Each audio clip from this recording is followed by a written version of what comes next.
Chapter 2196. As a small society in Hong Kong and Macau, the Starlink Association was able to exist in Hong Kong and Macau without being cut down by Wang Jingjin because they knew the rules and abided by the rules. That was why they were able to get a share of the leftovers under Hong Xingxi's sphere of influence. Today, the pighead from the Starlink Association dared to stand up and cause trouble. Obviously, he was instructed by someone. Only someone gave him the courage to do this, which was why he could be so unscrupulous. Therefore, the situation was very clear. Nothing happened to Sang Fei's family. He didn't do anything important in the afternoon. The only thing he did was to play cards with the pighead. When De Kuan was still in charge of Yujianwang district, the pighead was like a pug. He always wagged his tail at De Kuan's feet. After De Kuan died, he still didn't dare to make any big moves. After all, this wasn't just De Kuan's matter, but the entire Hongdongxi's matter. Sang Fei temporarily took over De Kuan's position. This made the pighead very happy. This was because when De Kuan was in charge, Sang Fei was De Kuan's right-hand man. Therefore, the pighead and De Kuan's relationship could be said to be very good. Although the two of them couldn't be said to be brothers, they could be said to be close. Whenever the pighead did something, he would discuss it with Sang Fei.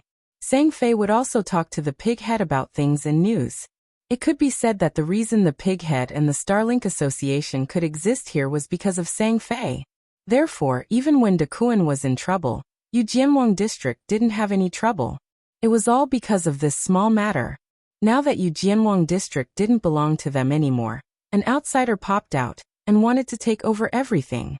This wasn't just unacceptable to Sang Fei, it was also quite a shocking situation for the pighead. This was because in his inner world, he had already determined that Sang Fei would become the boss of this place. He could still live in peace in this place. The Starlink Association would still be able to rely on a big tree for shade. It wouldn't have any negative effects on him because of De Kuan's death. However, everything was not as perfect as he had imagined. Sang Fei had arranged to play cards with him today, so he told Pighead about how his position had been replaced. He also told Pighead about Su Yun, who had replaced him, clearly to Pighead.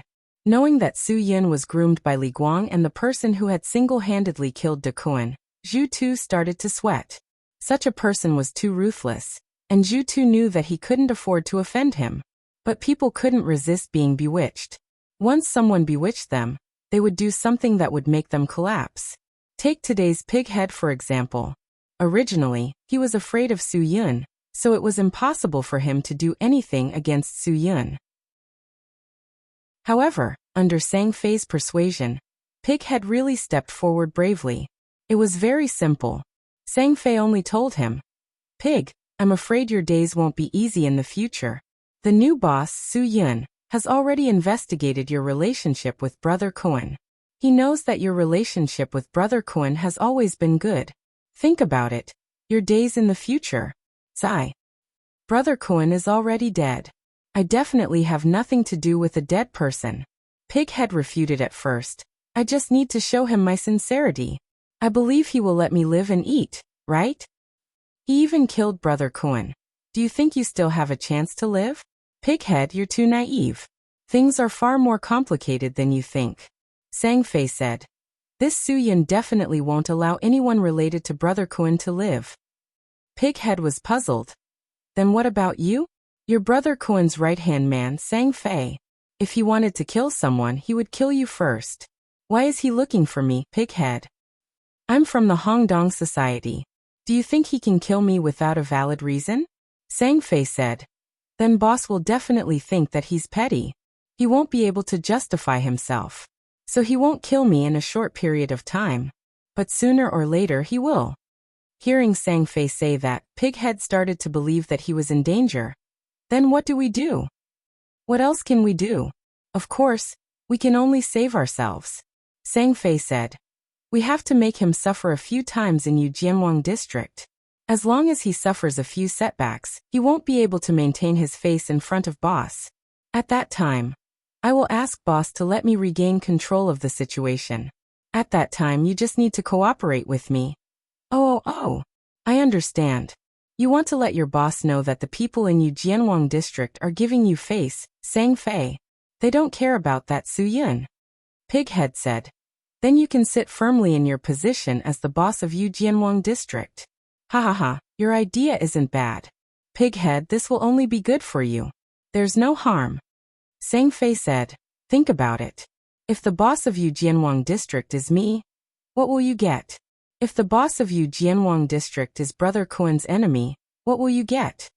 Although Pighead was called Pighead, he wasn't a pighead at all. He was very smart. He knew that with Sang Fei as the boss, he would definitely be able to live peacefully. And with Su Yin as the boss, he might be destroyed at any time. Hence, on this issue, Pighead would definitely support Sang Fei without hesitation. Sang Fei, you have already explained the situation to me clearly. Pighead said. As long as I can help you regain your position as the boss of Jianwang district, you have to help me in the future. I guarantee that you will be rich and prosperous in the future. Sang Fei said. I also guarantee that your Star Alliance will not be restricted by any of my people here. I have already said that. You should believe me, right? Pighead and Sang Fei laughed together. They had reached a consensus to deal with Su Yin together. They wanted to give Su Yin a show of strength and let Su Yin know that Jianwang district wasn't so easy to control. As an outsider, he was still too inexperienced to act like a tyrant here. Su Yin didn't know about all this, but Su Yin could guess with his ass that this definitely had something to do with Sang Fei. Otherwise, a small Star Alliance wouldn't dare to provoke the big brother of Hongdong society. Although Su Yin was an outsider, a newcomer who had not been around for long, Su Yin was an outsider. But he was indeed the boss of Jianwang district personally appointed by Wang Jingjin. Just based on this point alone, no small fry would dare to provoke Su Yin. Zhu Tu and Sang Fei thought that they had done it flawlessly. Zhu Tu believed that with Sang Fei's cooperation, he would definitely be able to escape unscathed. Sang Fei also believed that with Zhu Tu's act, he would be able to let Su Yin know that he was unable to shoulder the responsibility of the Yao Jianwang district. Now they were all waiting at Mong Kok Footbath City, waiting for Su Yin's arrival. Pighead had brought along almost all of his brothers from the Starlink Association. There were close to 100 of them, while Sang Fei had only brought a dozen or so people for show. They didn't really plan to make a move anyway. They let Su Yin come because they wanted Su Yin to see that the difference in strength between them was huge. They wanted Su Yin to make his own judgment and retreat. Su Yin was still driving the Buick Regal that Li Guang gave him. He roared all the way through a few streets and quickly arrived at Mong Kok District, where the entertainment was flourishing. Mong Kok Footbath City was at the most prosperous part of Mong Kok District. When Su Yin arrived, he saw a lot of people standing at the entrance. But when Su Yin got out of the car, he realized that these people weren't from the Hongdong society. They were all Pighead's underlings from the Star Alliance. Su Yin released a little bit of pressure from his aura, and soon the crowd was forced to make a path that led straight to the entrance. Although no one knew that he was Su Yin, the new boss of Jianwang district, they still made a path for him out of fear. This was the aura of a king. Ordinary people couldn't bear the invisible pressure that Su Yin brought to them. When Su Yin arrived, Sang Fei's brothers quickly ran over to greet him. They said that something had happened inside. Now Sang Fei had brought people to confront Pighead. Because Pighead had more people, Sang Fei didn't dare to fight him head-on. If he did, he would definitely be at a disadvantage. Su Yin nodded and walked directly to the massage hall of Footbath City. He wanted to see what kind of show was going on. He also wanted to see what Sang Fei wanted to show him. He was afraid that Pighead wasn't qualified. If he was a useless weakling, then it would be meaningless. Chapter 2197. Seeing Su Yin appear, Sang Fei immediately entered the zone and quickly came to Su Yin's side. Brother Yin, he's Pighead. He's the one who brought people here to cause trouble. Su Yin smiled as he looked over. He was indeed Pighead. His nickname was simply based on the person. He really looked like a pig, with a fat head and big ears. Especially that nose. It was practically a ready-made double-hole socket. Pighead laid on the massage bed without a care in the world, and looked at Su Yin with disdain. Yo, so this is your new boss, the gigolo? Why can you be in charge of the house with your words? If you can then sit down and have a chat with me, Pighead, about how to deal with today's matter. Su-yin nodded and walked to Pighead. Brother Pighead, what do you want to talk about? I'm here to chat with you. What exactly provoked you? How do you want to deal with it? Feel free to tell me. Yo, I couldn't tell that you're such a straightforward person. Pighead snorted. Alright, then I'll have a good chat with you. After saying that, Pighead picked up the teacup beside him and drank a mouthful of water. He spat out a tea leaf. Today, I came to wash my feet. The little sister who was washing my feet not only scalded me with hot water, but she also hurt me so much when she massaged my feet. What's the meaning of this? Can't you see my pig head? Are you messing with me? Su-yin only smiled and didn't say anything. Brother Yin, this place belongs to Hongdong Group. As the person in charge, shouldn't you give me an explanation? Pighead said. Shouldn't your little sister compensate me? My feet are still hurting. The little sister who was doing the pedicure was standing at the side. She was crying and her face was still covered in tears. She hurriedly explained. Brother Yin, I really didn't do anything on purpose. Brother Pighead stepped on my chest and I dodged. He turned hostile. The girl was crying very pitifully. It was obvious that she had been humiliated by the pighead. Now that the pighead was still so unbridled, the little girl who was washing her feet felt very uneasy. She was afraid. She was afraid that Su-yin would hand her over to Zhu Tu to settle this matter. Zhu Tu was not a good person, and he was so lecherous. If she was handed over to Zhu Tu, her future would be bleak. Now, she really hoped that Su-yin could step forward to help her. If Su-yin couldn't help her, she would even have the heart to die. She had no choice but to come to this place to be a foot massage therapist. After all, it was better than those girls who sold their bodies to do other things. Brother Pighead, from what this little girl is saying, she's saying that you're the one who caused trouble at my place first? Su-yin asked with a smile. If Brother Pighead needs it, there's a massage parlor not far from here that specializes in relieving your loneliness. You can have all the services you want there. But Mong Kok Foot Spa City is a proper foot massage parlor. There's no such messy service. If Brother Pighead admits that you came to the wrong place, I'll give you a way out. Apologize to the foot massage therapist in my place, and today's matter will be settled. Once they heard that Su-yin wanted Zhu Tu to apologize to the foot massage therapist, everyone present was shocked. Even the foot massage therapist couldn't believe her own ears. Su-yin actually stood up to help her. Brother Yin, what do you mean by this? Zhu Tu was unhappy. He looked at Su-yin with a face full of anger. He pointed at the foot massage therapist and said, You want me to apologize to her? Who does she think she is? Su-yin could still force a smile. Brother Pighead, work doesn't matter if it's expensive or cheap. As long as it's someone who relies on labor to earn money, they deserve our respect. So what if you apologize to her? Can you lose 2 ounces of fat from your body? Now that Su-yin's words were full of sarcasm, Zhu Tu couldn't sit still. This was completely different from what he expected. Sang Fei hurriedly whispered in Su-yin's ear. Brother Yin, because of the conflict between Brother Kuan and Brother Guang, most of our brothers were injured and hospitalized. Now we really can't spare any manpower. Zhu Tu brought so many people today, we'll be at a disadvantage. You, shut up. Su-yin didn't let Sang Fei continue. Su-yin knew how many people were injured. If he really couldn't get anyone, why did so many people go to Fatty Tian's wife's funeral that day? These words were obviously **T. Su-yin didn't believe it at all. It was obviously Sang Fei who didn't want to blow the whistle to get people to come. Brother Yin, I'm doing this for your sake. Sang Fei's face was a little embarrassed after being reprimanded by Su-yin in public. One had to know that he wanted to be the boss of Jianwang district. You can't bully people just because you have more people. Su-yin snorted and said to Zhu Tu, Zhu Tu, don't talk nonsense with me. I can't be bothered to waste time with you. Since you don't want to apologize, I won't let you walk out so easily. Su-yin, you really have guts. Why don't you see how many of my men are outside? Zhu Tu was a little nervous, so he couldn't help but lose control. Su-yin smiled disdainfully. Then what do you think your men can do? Smash the foot spa?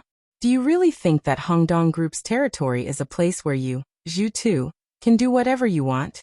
Zhu Tu was stumped by Su Yun's words and didn't know how to answer for a long time.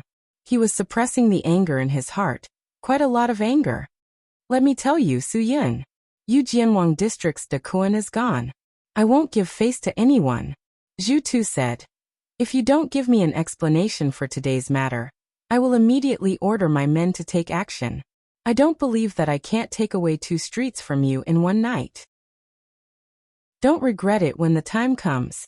Take away 2 streets from me? Su Yun was amused. Zhu Tu, I'm puzzled. Who gave you the courage? There are so many mirrors in the foot spa. Quickly find one, and take a good look at yourself. See what the person in the mirror is. Sang Fei's face turned cold. He didn't expect Su Yun to be so daring.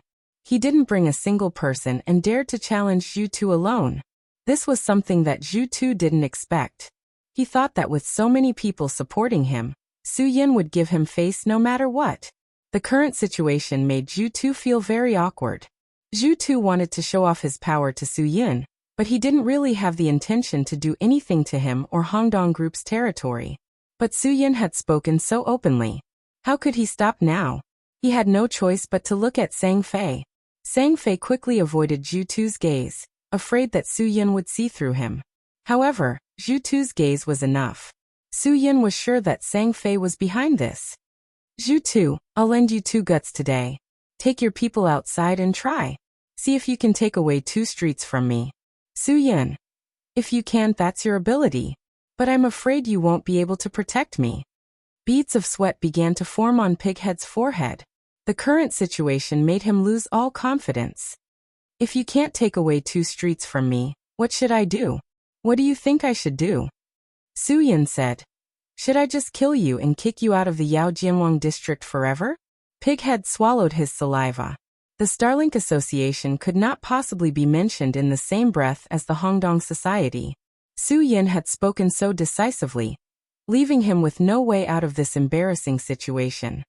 Zhu Tu, I gave you a way out just now. You didn't want it. Su Yun. If you regret it now, then I can only tell you that it's too late. After Su Yun finished speaking, he beckoned the pedicure girl over. Come over and stand here. Let me hear if Brother Pighead has any sincerity now. Today, as long as he apologizes to you, I'll pretend that nothing happened. The foot therapist carefully walked in front of Zhu Tu. She only dared to stand up because of Su Yun. Zhu Tu couldn't keep his face. Su Yun humiliated him, but he didn't think that this foot therapist would dare to stand up for him. Do you want to King die? Zhu Tu shouted angrily. He stood up and was about to attack the foot therapist. Su Yun was 1 step ahead of him. With a flip of his body, he kicked Pighead back to his original position. Zhu Tu didn't even have the strength to fight back in front of Su Yun. Seeing that Su Yun was about to make a move, Sang Fei hurriedly signaled with his eyes. His brothers all opened up a path for Zhu Tu's people. Zhu Tu brought more than 20 people with him, and they were all prepared. They directly pulled out the machetes hidden behind their backs and attacked Su Yun without hesitation. Chapter 2198. Sang Fei already had a plan. If Zhu Tu's men could chop Su Yun to death today, that would be the best outcome. By then he would gather his brothers to chop off Zhu Tu's head and give his boss an explanation. Even if Wang Jingjin scolded him afterwards, Sang Fei could push the blame to Zhu Tu.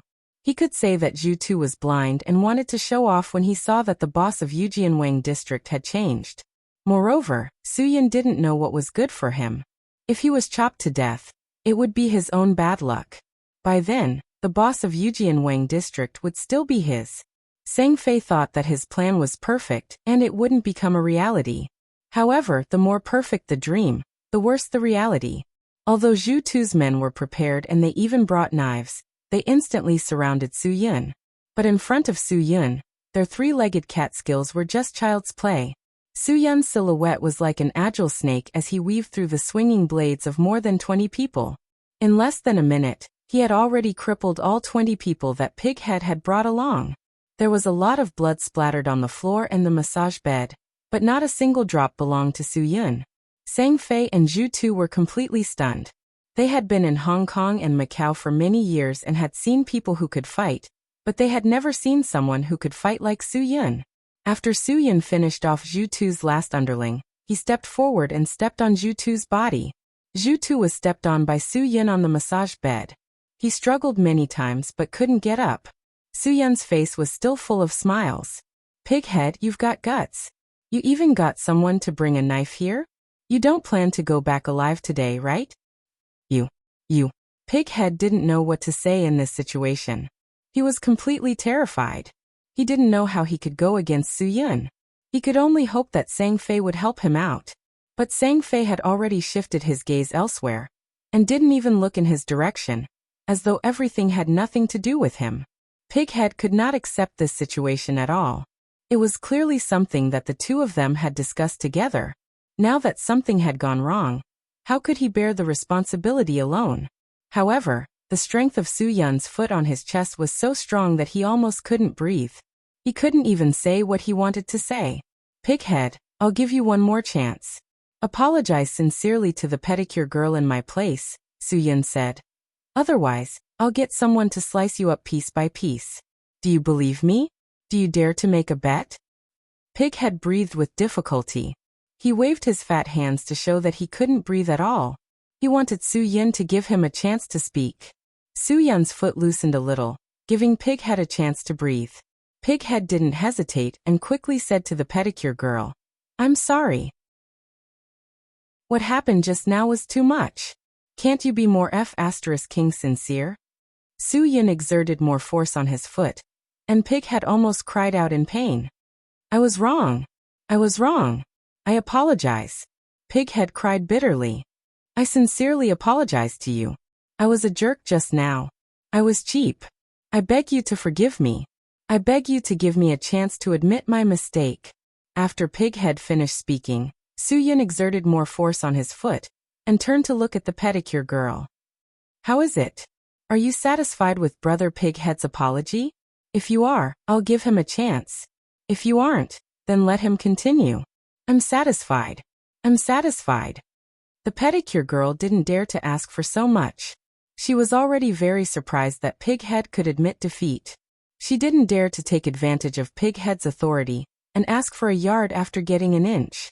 Su Yan was a little disappointed. Pighead, you're lucky today. The girl didn't bicker with you and forgave you so quickly. I still feel that you're not sincere enough. If you're more sincere, you should get up and kneel down. Before Pighead could speak, the pedicure girl quickly waved her hand. No need, no need. I've already accepted it. She didn't have Su Yan's courage. She was afraid of Pighead's revenge, so she didn't dare to ask for anything. If Pighead didn't bully her today, he wouldn't bully her in the future. She was satisfied. Okay, Pighead. Did you hear that? The girl is a great person who doesn't hold a grudge against a petty person. After Su Yan finished speaking, he lifted his foot from Pighead's body. Because Sang Fei didn't do anything during the whole process, Pighead was very dissatisfied. Now that Su Yan let him go, he could only prepare to leave with a gloomy face. Pighead, what are you doing? Why are you in such a hurry? Did I say you could leave? Su Yan asked again. Pighead looked at Su Yan in surprise. He really wanted to die. You still haven't explained to me clearly, Su Yan said. Pighead, how are you going to take 2 streets from me? Which 2 streets do you like? Tell me, maybe I'll be happy and give it to you directly. I'll be too lazy to find someone to take it. Pighead didn't dare to look Su Yan in the eye. Brother Yan, I admit defeat. I admit defeat today. Pighead, will never appear in your territory in the future. This meant that Pighead had completely admitted defeat. However, Su Yan couldn't let him go just like that. Although he could let him go according to the rules, Su Yan still hadn't found the real mastermind. Of course, he wouldn't let him go so easily. Don't be like that. Su Yan said. Come here often when you have nothing to do. After all, your friends are here too. I don't dare. Pighead said. Pighead, tell me who gave you the courage. Su Yan said. I'm really treating you like a fool. You've hurt so many brothers and lost all face in front of your brothers. How are you going to show your face in the future? Hearing this, Pighead looked at Sang Fei with some resentment. Su Yan pretended to be surprised and said, Aya, what do you mean? Did Sang Fei ask you to come here and cause trouble? Pighead, you really know how to scheme. You want us brothers to fight among ourselves. Pighead wanted to bang his head against the wall. But this damn Sang-Fei didn't say a word for him. He didn't help him at all. Pighead looked at Sang-Fei and complained even more. Sang-Fei's face changed. Pighead, don't try to frame me. You didn't have eyes and had to provoke Brother Yin. Now you want to drag me down with you? Once Sang-Fei said that, Pighead's face changed completely. This bastard really changed his face faster than flipping a book. If Sang-Fei didn't ask him to play cards in the afternoon, would he come here to be humiliated? Sang-Fei, you really disappoint me. Pighead said. You want to be the big brother. Now that you can't do it, you want to hit me when I'm down. I was really blind to believe you. Sang-Fei, what does Brother Pighead mean? Su-Yin followed up and asked. Why does it sound like you asked Brother Pighead to deal with me and take away my position as the big brother? Brother Yin. Don't listen to his nonsense. Sang-Fei said. He must be jealous. He wants us to fight among ourselves so that he can take advantage of it. Pighead was really disgusted with Sang-Fei. *CK your mother's chance. If it wasn't for you, I wouldn't be so miserable. Pighead. Don't talk nonsense with me. Sang-Fei was anxious. He didn't allow Pighead to continue talking. He reached out and grabbed a huge glass ashtray on the table and smashed it down on Pighead's head. Pighead didn't expect Sang-Fei to make a move. He didn't even have time to defend himself. His head was smashed and bleeding. Luckily, the floor was slippery and Sang-Fei didn't use much strength, so Pighead didn't faint. Seeing that Pighead was still standing, Sang-Fei immediately raised his hand and prepared for a second hit. Pighead, who was forced into a corner, was also angry. He raised his leg and kicked Sang-Fei's stomach. He wanted to rush out of the door. Helplessly, his underlings were all killed by Su-Yin, while Sang-Fei's people were still fine. More than 10 people rushed up and pressed Pig's head to the ground. Pighead scolded hysterically, Sang-Fei, I'll kill your whole family. You treacherous son of a bitch. You used me. Sang-Fei didn't give Pighead a chance to speak. He raised the ashtray and rode on Pighead's back and smashed it down hard. Clang, clang, clang. The 3 hits were each harder than the last. Pighead didn't make a sound. Whether he was dead or alive could only be determined at the hospital. Chapter 2199. Su-Yin didn't expect Sang-Fei to be so ruthless. At this moment, he also understood why Wang Jingjin didn't hand Yu Jianwang district over to Sang-Fei. This kind of person's ruthlessness could be displayed at any time. If he was only ruthless to his own opponent, then Wang Jingjin could accept it. But Sang-Fei was the kind of person who would kick someone when they were down. This kind of person was the kind of person with wild ambitions. This kind of person definitely couldn't be nurtured into a trusted aide. Perhaps only someone like Dakuan, who wasn't afraid of anything, would dare to bring Sang-Fei along. If it was any of the bosses in Hongdong Group, they wouldn't treat someone like Sang-Fei as their right-hand man. This kind of person was too dangerous. At any time, as long as there was a threat to his personal interests, this kind of person would definitely do something unimaginable. He wouldn't care about feelings at all. Just a few hours ago, Sang-Fei was still talking and laughing with Zhu Tu. He even called Zhu Tu bro Zhu Tu, poured tea for Zhu Tu, and helped Zhu Tu light his cigarette. And now, just a few hours later, he could mercilessly smash Zhu Tu's head with an ashtray until it bled. It was unknown whether he was dead or alive. Su-Yin didn't stop Sang-Fei from attacking Zhu Tu, because Zhu Tu himself wasn't a good person. Su-Yin didn't have any pity for him. How could he use his feet to harass a pedicure girl's breasts while washing his feet? If this kind of person died, society would have a brighter future. Brother Yin, don't listen to Zhu Tu's nonsense. Sang-Fei was still worried that Su-Yin would be wary of him, but he didn't know that Su-Yin didn't intend to trust him in the first place. He's just spouting nonsense to cause conflict between the two of us. Sang-Fei, you're *king inhuman. You were the one who suggested this when you asked Bro Zhu Tu to play cards this afternoon, but now you don't admit it. One of Zhu Tu's underlings who hadn't been beaten by Su-Yin to the point where he couldn't speak suddenly shouted hysterically, you're *king inhuman. Your mouth is full of nonsense. Beat him up. Beat him to death. Sang Fei glared angrily and ordered his subordinates to deal with the guy who dared to speak the truth. However, that kid's mouth was really stubborn. Even when he was about to be beaten to death, he still yelled and scolded Sang Fei for being treacherous. This made Sang Fei at a loss for words. "Stop fighting," Su Yun suddenly said.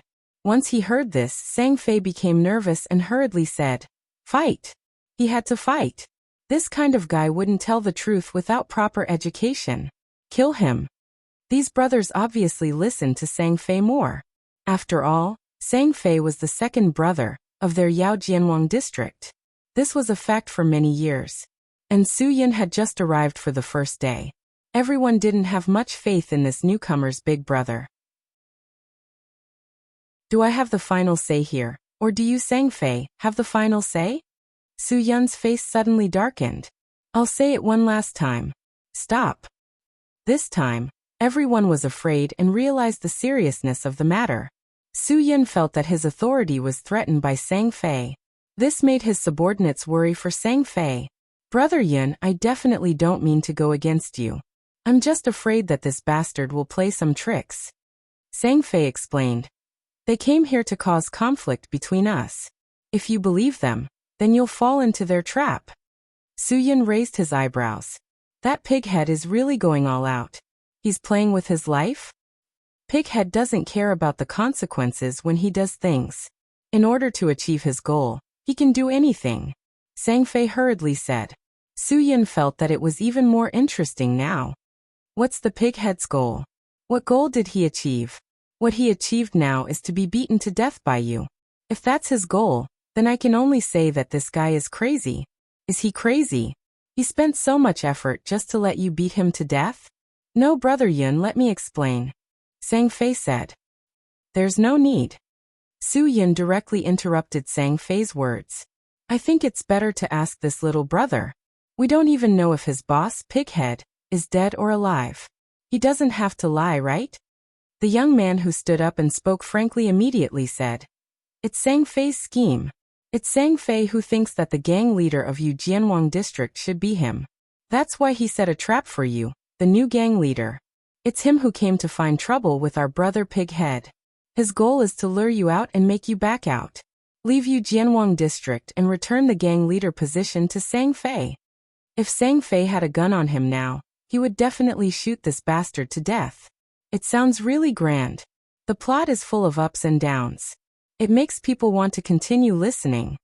Su Yun smiled and said to Sang Fei, this kid's brain is really good. In order to trick you, he can come up with such a perfect story in such a short time. Even I can't find any flaws in it. Brother Yin. Yes, his reaction is really too fast. Sang Fei gritted his teeth and wished he could skin this bastard alive. If such a person can be used by me, isn't it not bad? Su Yun. Anyway, even if Pighead doesn't die, he won't dare to stay in Yu Jianwang district in the future. There's no need for the Star Alliance Association to exist anymore. If you're willing to follow Hongdongxi, then come. If you're not, then scram. Don't let Hongdongxi see you in Yu Jianwang district again. Sang Fei was stunned. He wanted to recruit people right after he was promoted. And he wanted to take over a small society. Kid, if you're willing to follow me, then you can follow me in the future. Su Yun said to the youth. Unexpectedly, the youth rejected him. I've already followed Brother Pighead. I'll follow you to the end. You Hongdongxi people made Brother Pighead into this state. I'm irreconcilable with Hongdongxi. I can't join you. If anyone from Star Alliance Association joins you, they're also irreconcilable with me. I think you're King looking for death. Sang Fei couldn't stand this audacious guy anymore. He was prepared to kill him. Then everything would stop. Good. I like loyal people like you. Su Yun. I won't force you to stay. If you're willing to follow Pighead, then continue to follow him. But if you've thought it through and want to follow me, then I'll welcome you at any time. Brother, I'm worried that even if Pighead survives, he won't continue. You have no future. The youth still insisted on his decision. He gritted his teeth and didn't give in. What a stubborn person. Kid, remember this. Don't let me see you in Yu Jianwang district. As long as I see you, I'll definitely tear you into pieces. Sang Fei gritted his teeth and said. But the youth still didn't give in. Sang Fei, you'd better stay with your brothers in the future. Don't be alone. If I find a chance, I'll definitely avenge Brother Pighead.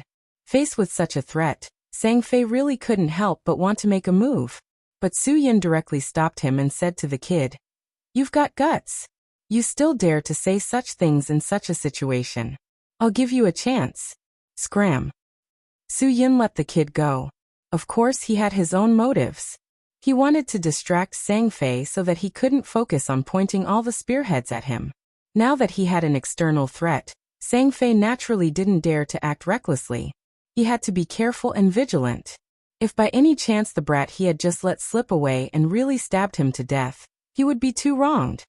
Brother Yin, you can't let him go. That kid will be a scourge if he stays. Sang Fei was burning with anxiety. What are you afraid of? He definitely won't dare to do anything. Su Yin, look at what you've done to Pighead. Hurry up and deal with it. If he dies, think of a way to bury him and cover up this matter. If he doesn't die, send him to the hospital quickly. It's better to have less trouble. Su Yin threw down the last sentence and left. This was the demeanor of a big brother. He directly gave orders and didn't care about it anymore. He let his subordinates do it. If they didn't do it well, he would teach them a lesson. If they did well, he would praise them and give them more protection. Actually, it was very easy to join a society. Especially being a big brother, it was even easier. Su Yin thought to himself. He just needed to say something. It was too easy.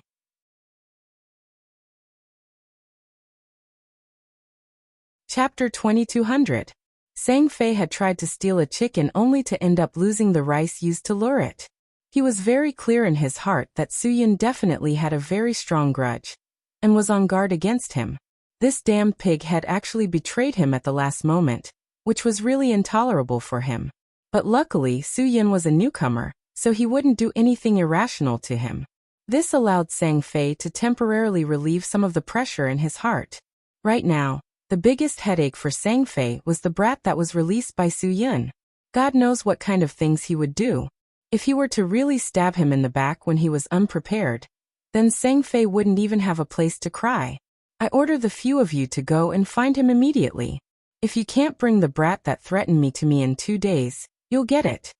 Sang Fei ordered his underlings. Yes, we will definitely bring him to Brother Sang in 2 days. Then what are you waiting for? Go.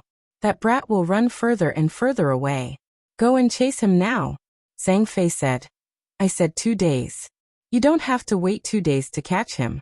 It's better if you can find him in 2 hours.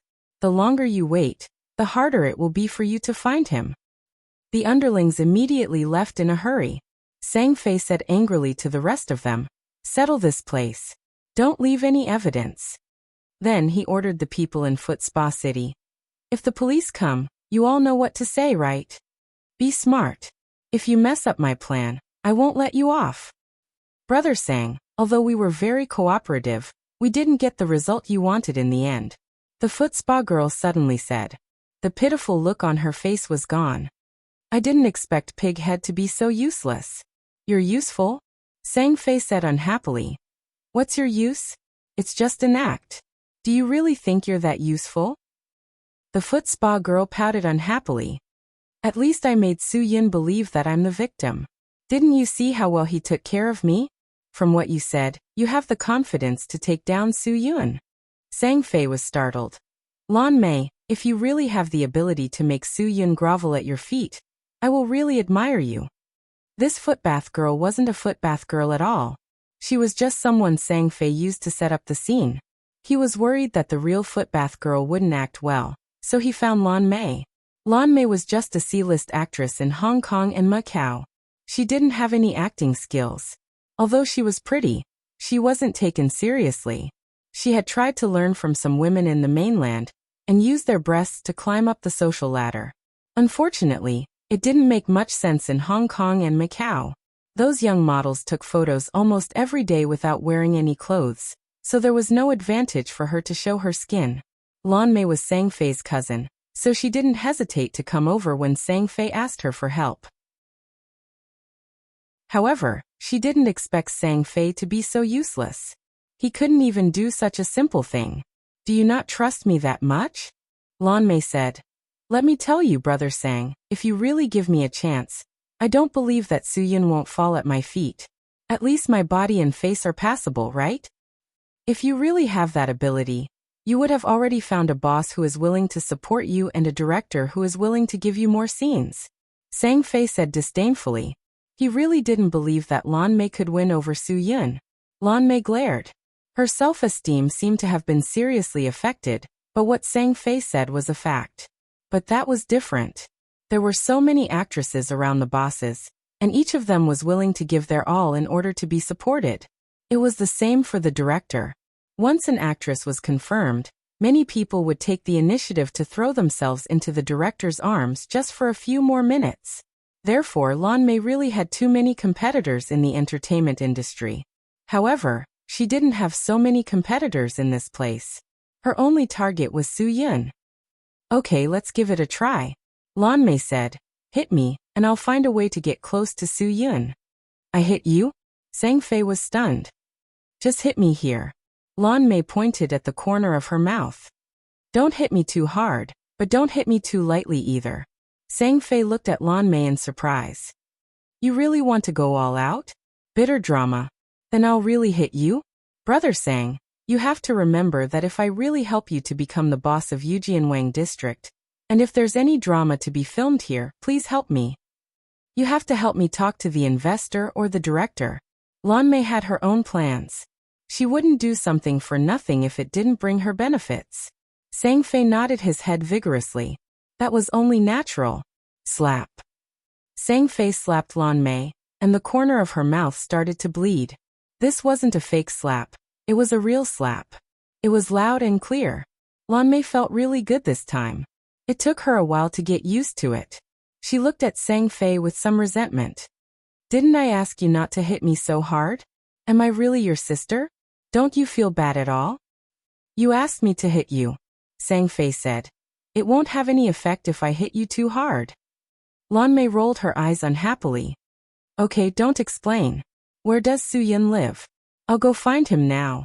He lives in Brother Kuen's house. Sang Fei said. Brother Sang, I found a problem. Lan Mei said.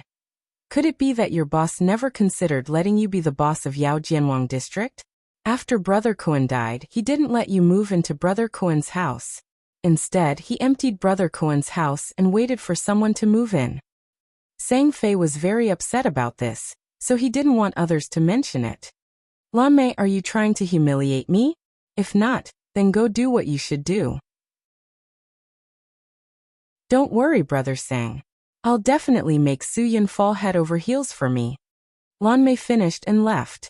After Su Yun left Foot Spa City, he rushed back. Leaving Yang Qi alone in such an empty house at night would definitely make her feel scared.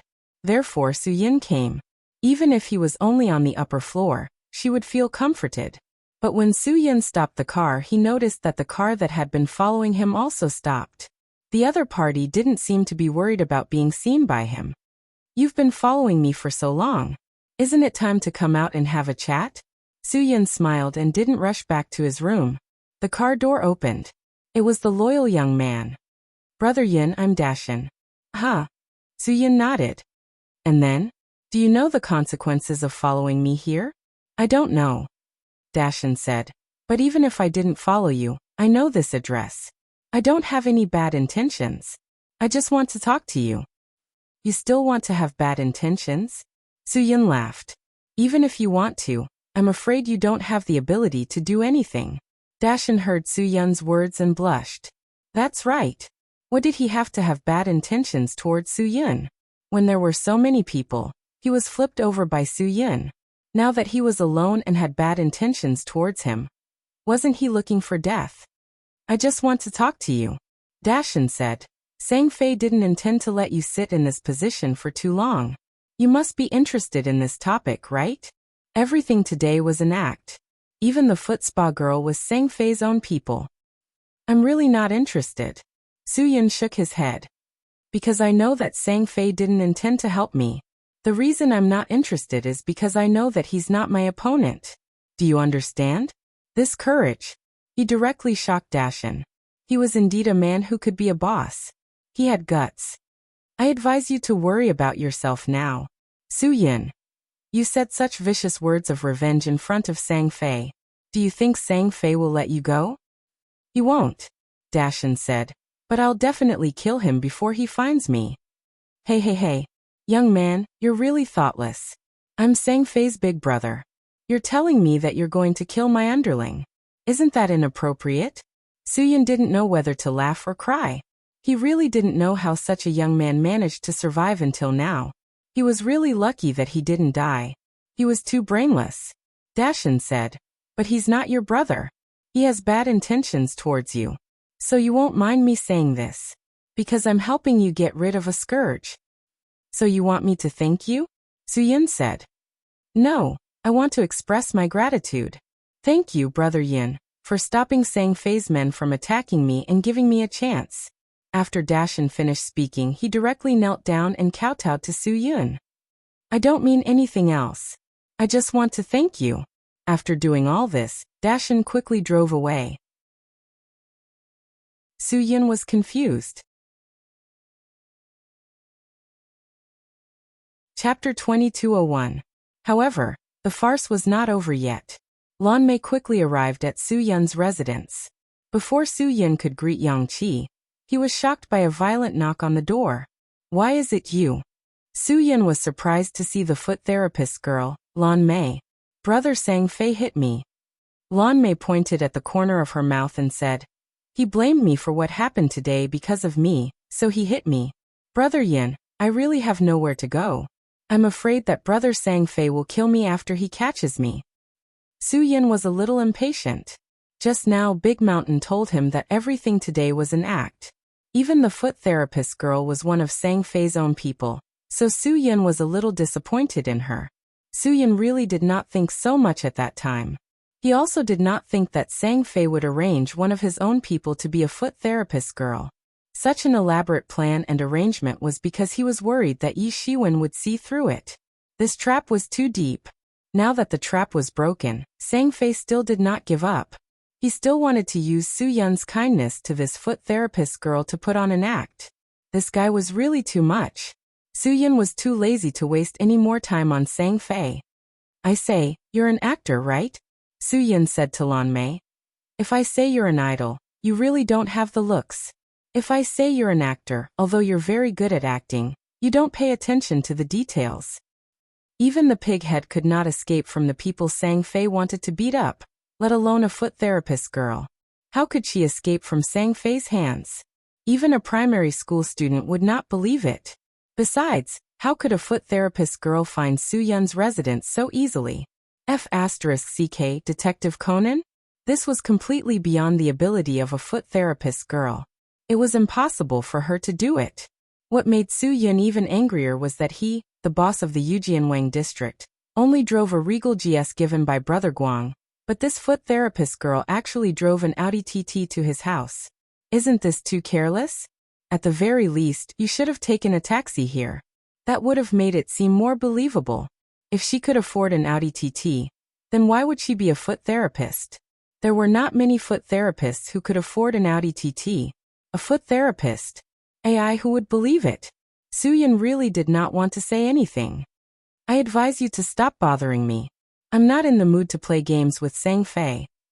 Go back and tell Sang Fei, if he wants to stay in Yujianwang district, then don't play tricks on me. Brother Yin, I don't understand what you're saying. I need your help now. Lan Mei still did not know how Su Yun saw through her. Perhaps this was why she would always be a third-rate actress. She did not have the talent for acting. Although she had a certain foundation in acting, she did not pay attention to the details. Such an actress would never be popular. Of course, there were some who could do it. Without any acting skills, they would have the same expression in any movie. But in the end, they could become popular. That was also a skill. It was not a matter of acting skills, but a matter of brains. Lan Mei's acting skills were obviously average, but she did not have a brain at all. Therefore, she was destined not to become popular. Do you want me to point at your nose and tell you to get lost before you believe that I am not a patient good person? Su-yin. Okay, stop acting. Look at your hands. You even did your nails. Do you think I didn't see it? At that time, I was just following your wishes to give the pig a show of strength. Do you really think I would believe that a pedicure girl would use her nails to massage a customer's feet?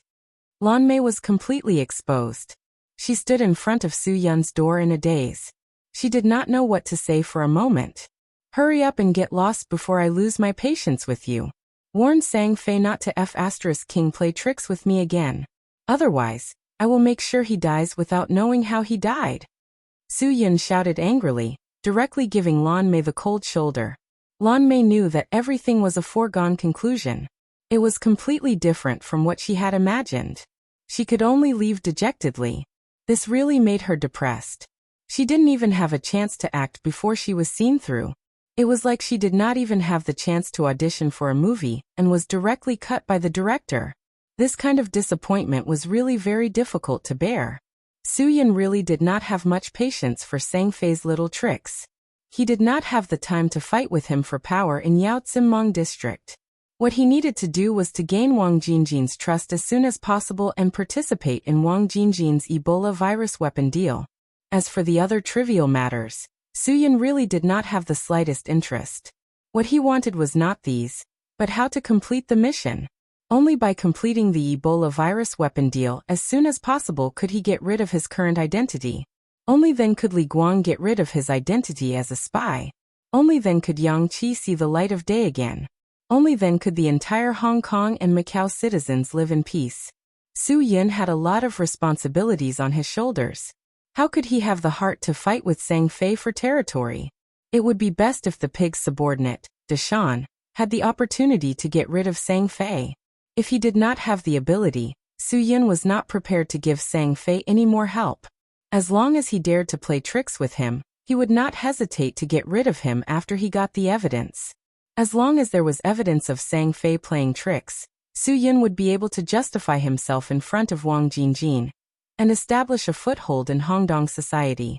Everything was about reason. With reason, one could walk the world. Su-yun would not give Sang-fei the chance to continue causing trouble. He was really tired and did not want to continue like this. Wang Jinjin's operation to get Li Guang out of prison was very smooth. Although there were people taking the blame one after another, making the whole case confusing, Li Guang was still released in the end. Although most people now knew that the case was done by Su-yun, after 2 rounds of taking the blame, Su-yun had nothing to do with it anymore. Li Guang was like Su-yun. His time in prison was very carefree. It could even be said that he was more carefree than Su-yun. This was because everyone in prison knew Li Guang.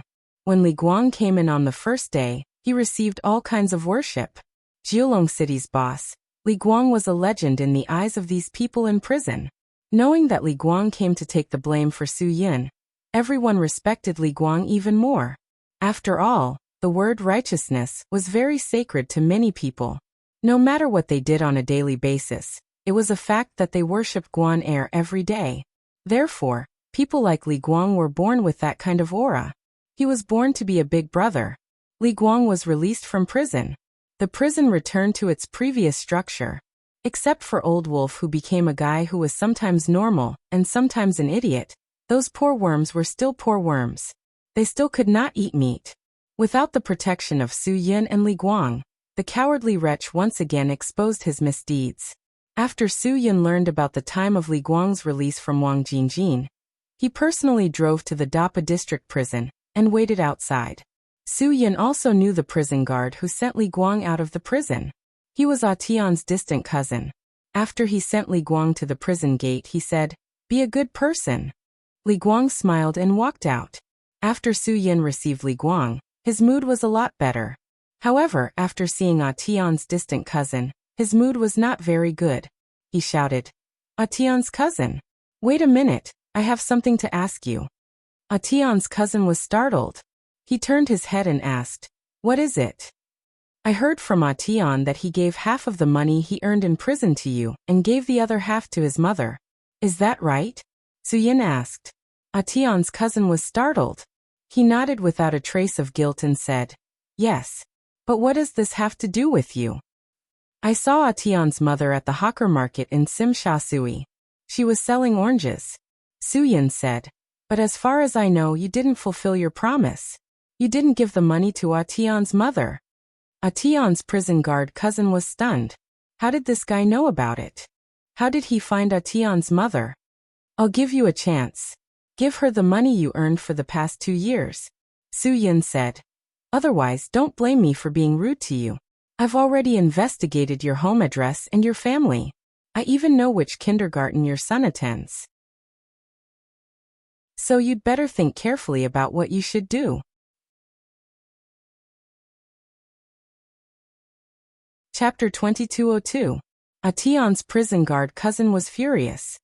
He didn't expect a criminal who just got out of prison to threaten him. "You know very well what we do," Su Yin continued. "Don't think that I don't know what you are thinking. I can tell you very clearly that I can do anything. Don't ruin your family because of the old people's pension money." Tian's prison guard cousin originally widened his eyes and wanted to say something, but now he completely softened. "I know. I will prepare the money and send it over tomorrow when I rest. You must not mess with my family. If you mess with my family, I will not let you go." Su Yin smiled slightly. "Since you are so sincere, I will definitely not mess with your family. And I can give you a piece of good news. When I was investigating your family, I heard that your wife and old Wang next door got together." Tian's prison guard cousin was stunned. Old Wang next door was not a joke to him. His neighbor was old Wang. Old Wang next door has a WeChat ID called Waiting for Red Apricot over the wall, and your wife has a WeChat ID called Red Apricot over the wall. Su Yin. Then the two of them got together when they were searching for people nearby. It doesn't matter now, but old Wang next door directly messed with your wife. After Su Yin finished speaking, he shrugged. "This matter is my return gift to you. Don't forget to send the money over in time.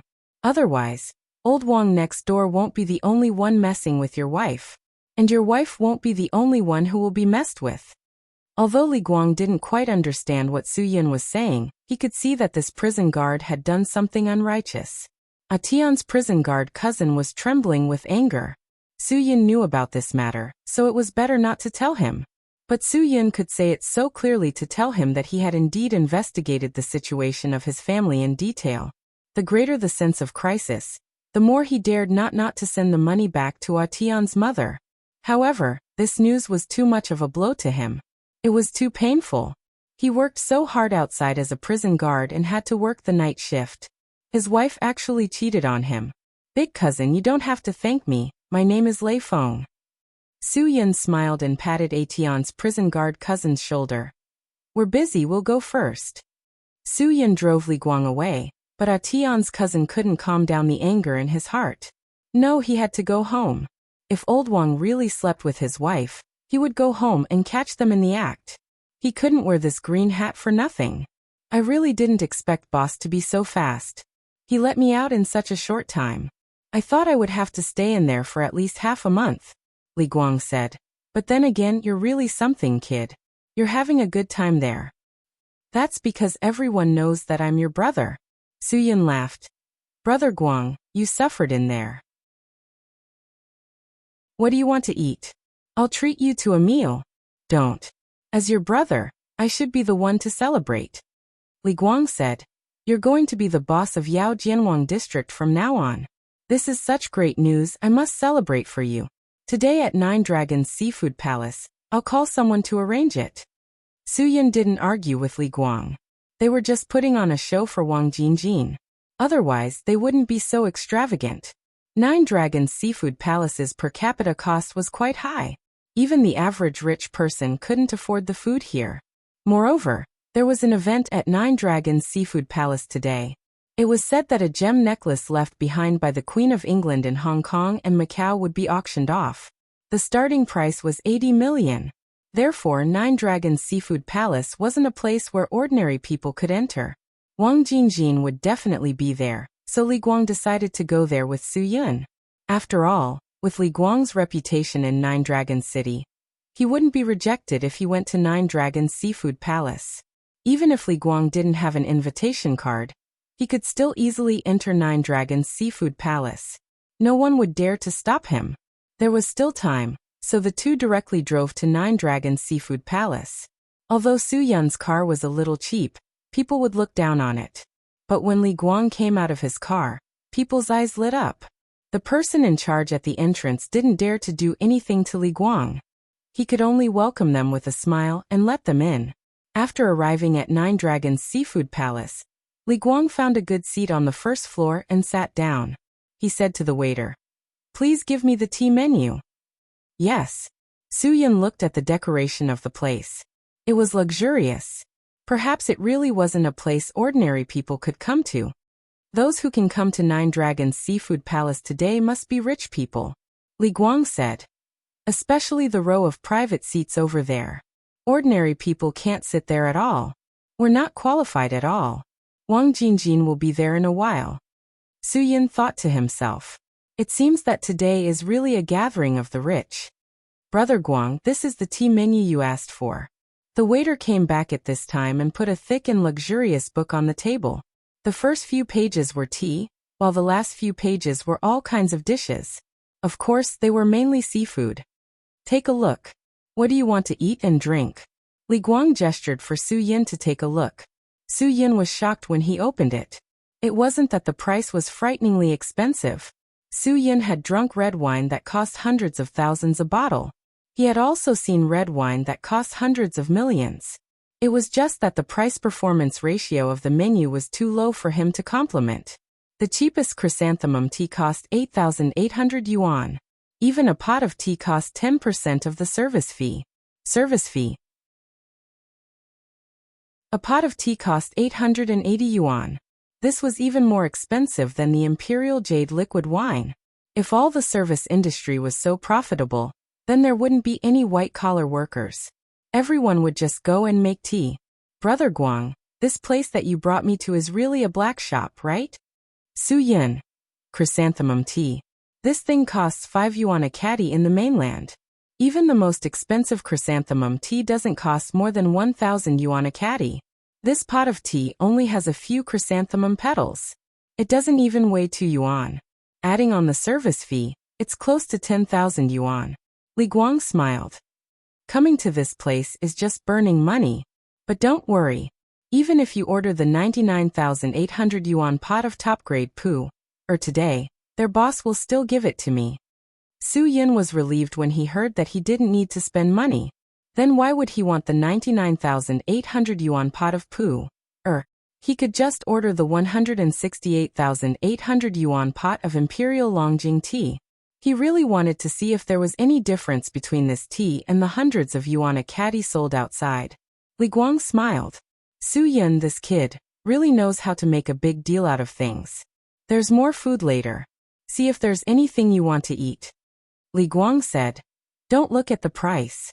It'll only give you a bigger headache. Su Yun took a look and felt a headache coming on.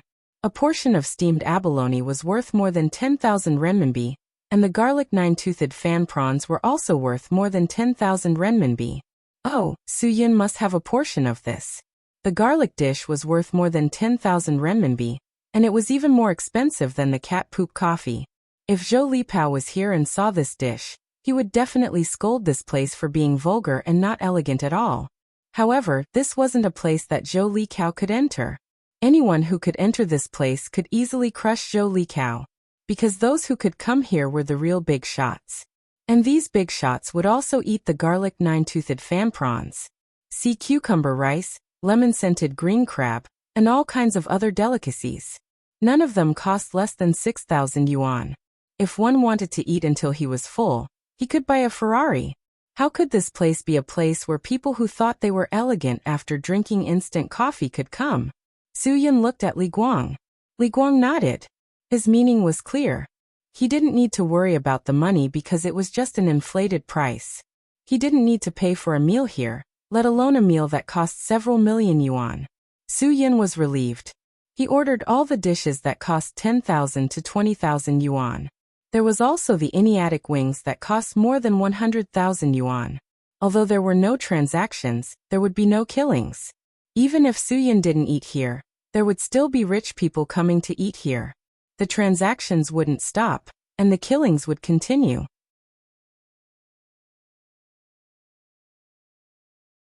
Chapter 2203.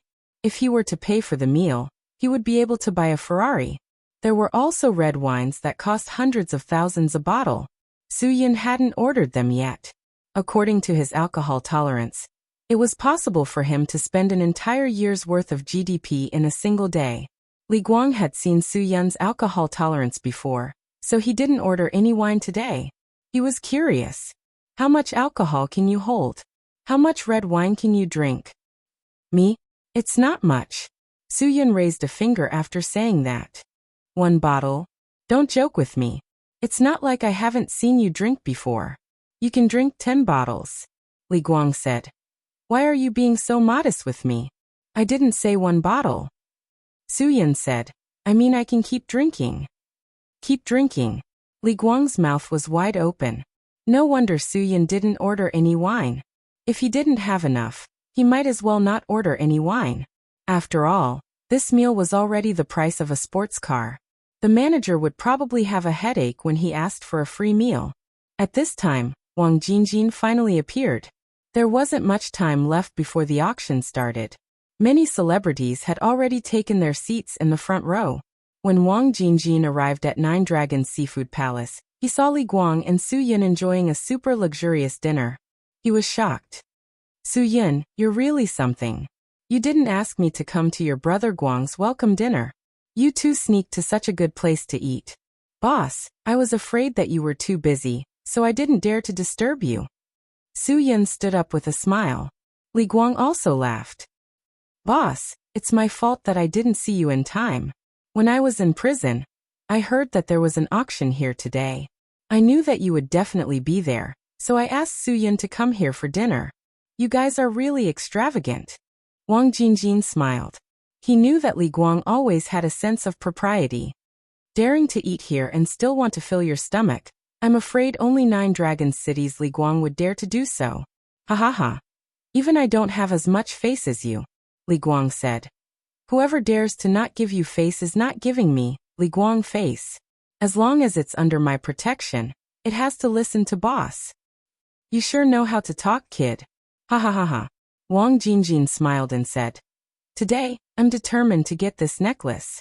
Eat well and watch a good show later. Yes, boss. The two nodded. Oh, by the way, there's something I need you two to do with me tonight. Wang Jingjin continued. There's an important competition at the octagonal cage in Wanchai district tonight. Ha ha ha. I'm going to win back all the money I spent on this necklace. Li Guang was stunned. Boss, there's a competition tonight? That's right. Wang Jingjin smiled. Tonight, at the most famous boxing gambling venue in Hong Kong and Macau, there was a boxing match that was definitely not weaker than the battle of the century. It was a free fight without any foul. There was only one goal, and that was to knock one of the two opponents down to the ground. Because the competition there was held in an octagonal cage, Wang Jingjin said that it was an octagonal cage competition. Whenever he participated in the competition, he would choose the fighters himself. He would invest a considerable amount of money, and every time he participated, it would bring him a considerable amount of income. Boss, it seems that you've been quite busy these few days while I'm in. Li Guang said, Have you found the fighter? Don't worry, I've found him. He's an expert invited by the mainland. As for who he is, you'll find out tonight. Wang Jingjin's smile was very confident. Today he was going to test whether the expert he had hired was worthy of being his personal bodyguard in the future. Of course, the person he was protecting was not him, but the Ebola virus weapon he was about to obtain. Wang Jingjin's arrangement was obviously killing 2 birds with 1 stone. He could get a huge sum of money, and he could also test the level of the expert. Who's the opponent? Li Guang asked curiously. North American Boulder. Wang Jingjin said. This North American Boulder was definitely not an opponent to be underestimated. Those who liked to bet on underground boxing would have heard of this person. North American Boulder could be said to be the undefeated general of the underground boxing world in Europe and America. The last time he lost a match, it should be. No, he had never lost a match. He had never lost a match. Therefore, North American Boulder's odds were definitely lower. Coupled with his name, it was likely that most people, or even everyone, would bet on North American Boulder to win. Although the person Wang Jingjin invited was an expert, he was not famous. It was also his first time participating in such a competition. Most people who bet on underground boxing did not know him at all. With such high odds, as long as Wang Jingjin won, his income would probably be an unimaginable amount. "Boss, looks like you're determined to win," Li Guang said. "You can't say that," Wang Jingjin said. If he lost, he would not care. He would pay a higher price to hire North American Boulder to be the person he wanted to protect the Ebola virus. "I wish you all the best in advance, boss," Suyin said. "Tonight, the two of you must come together," Wang Jingjin said. "I'll let you see the most intense match in the history of the octagon cage." "Ha! You guys take your time. The auction is about to start. I'll go take a seat." The auction began. At the beginning, the few items that were auctioned off were very good, but the competition was not particularly fierce.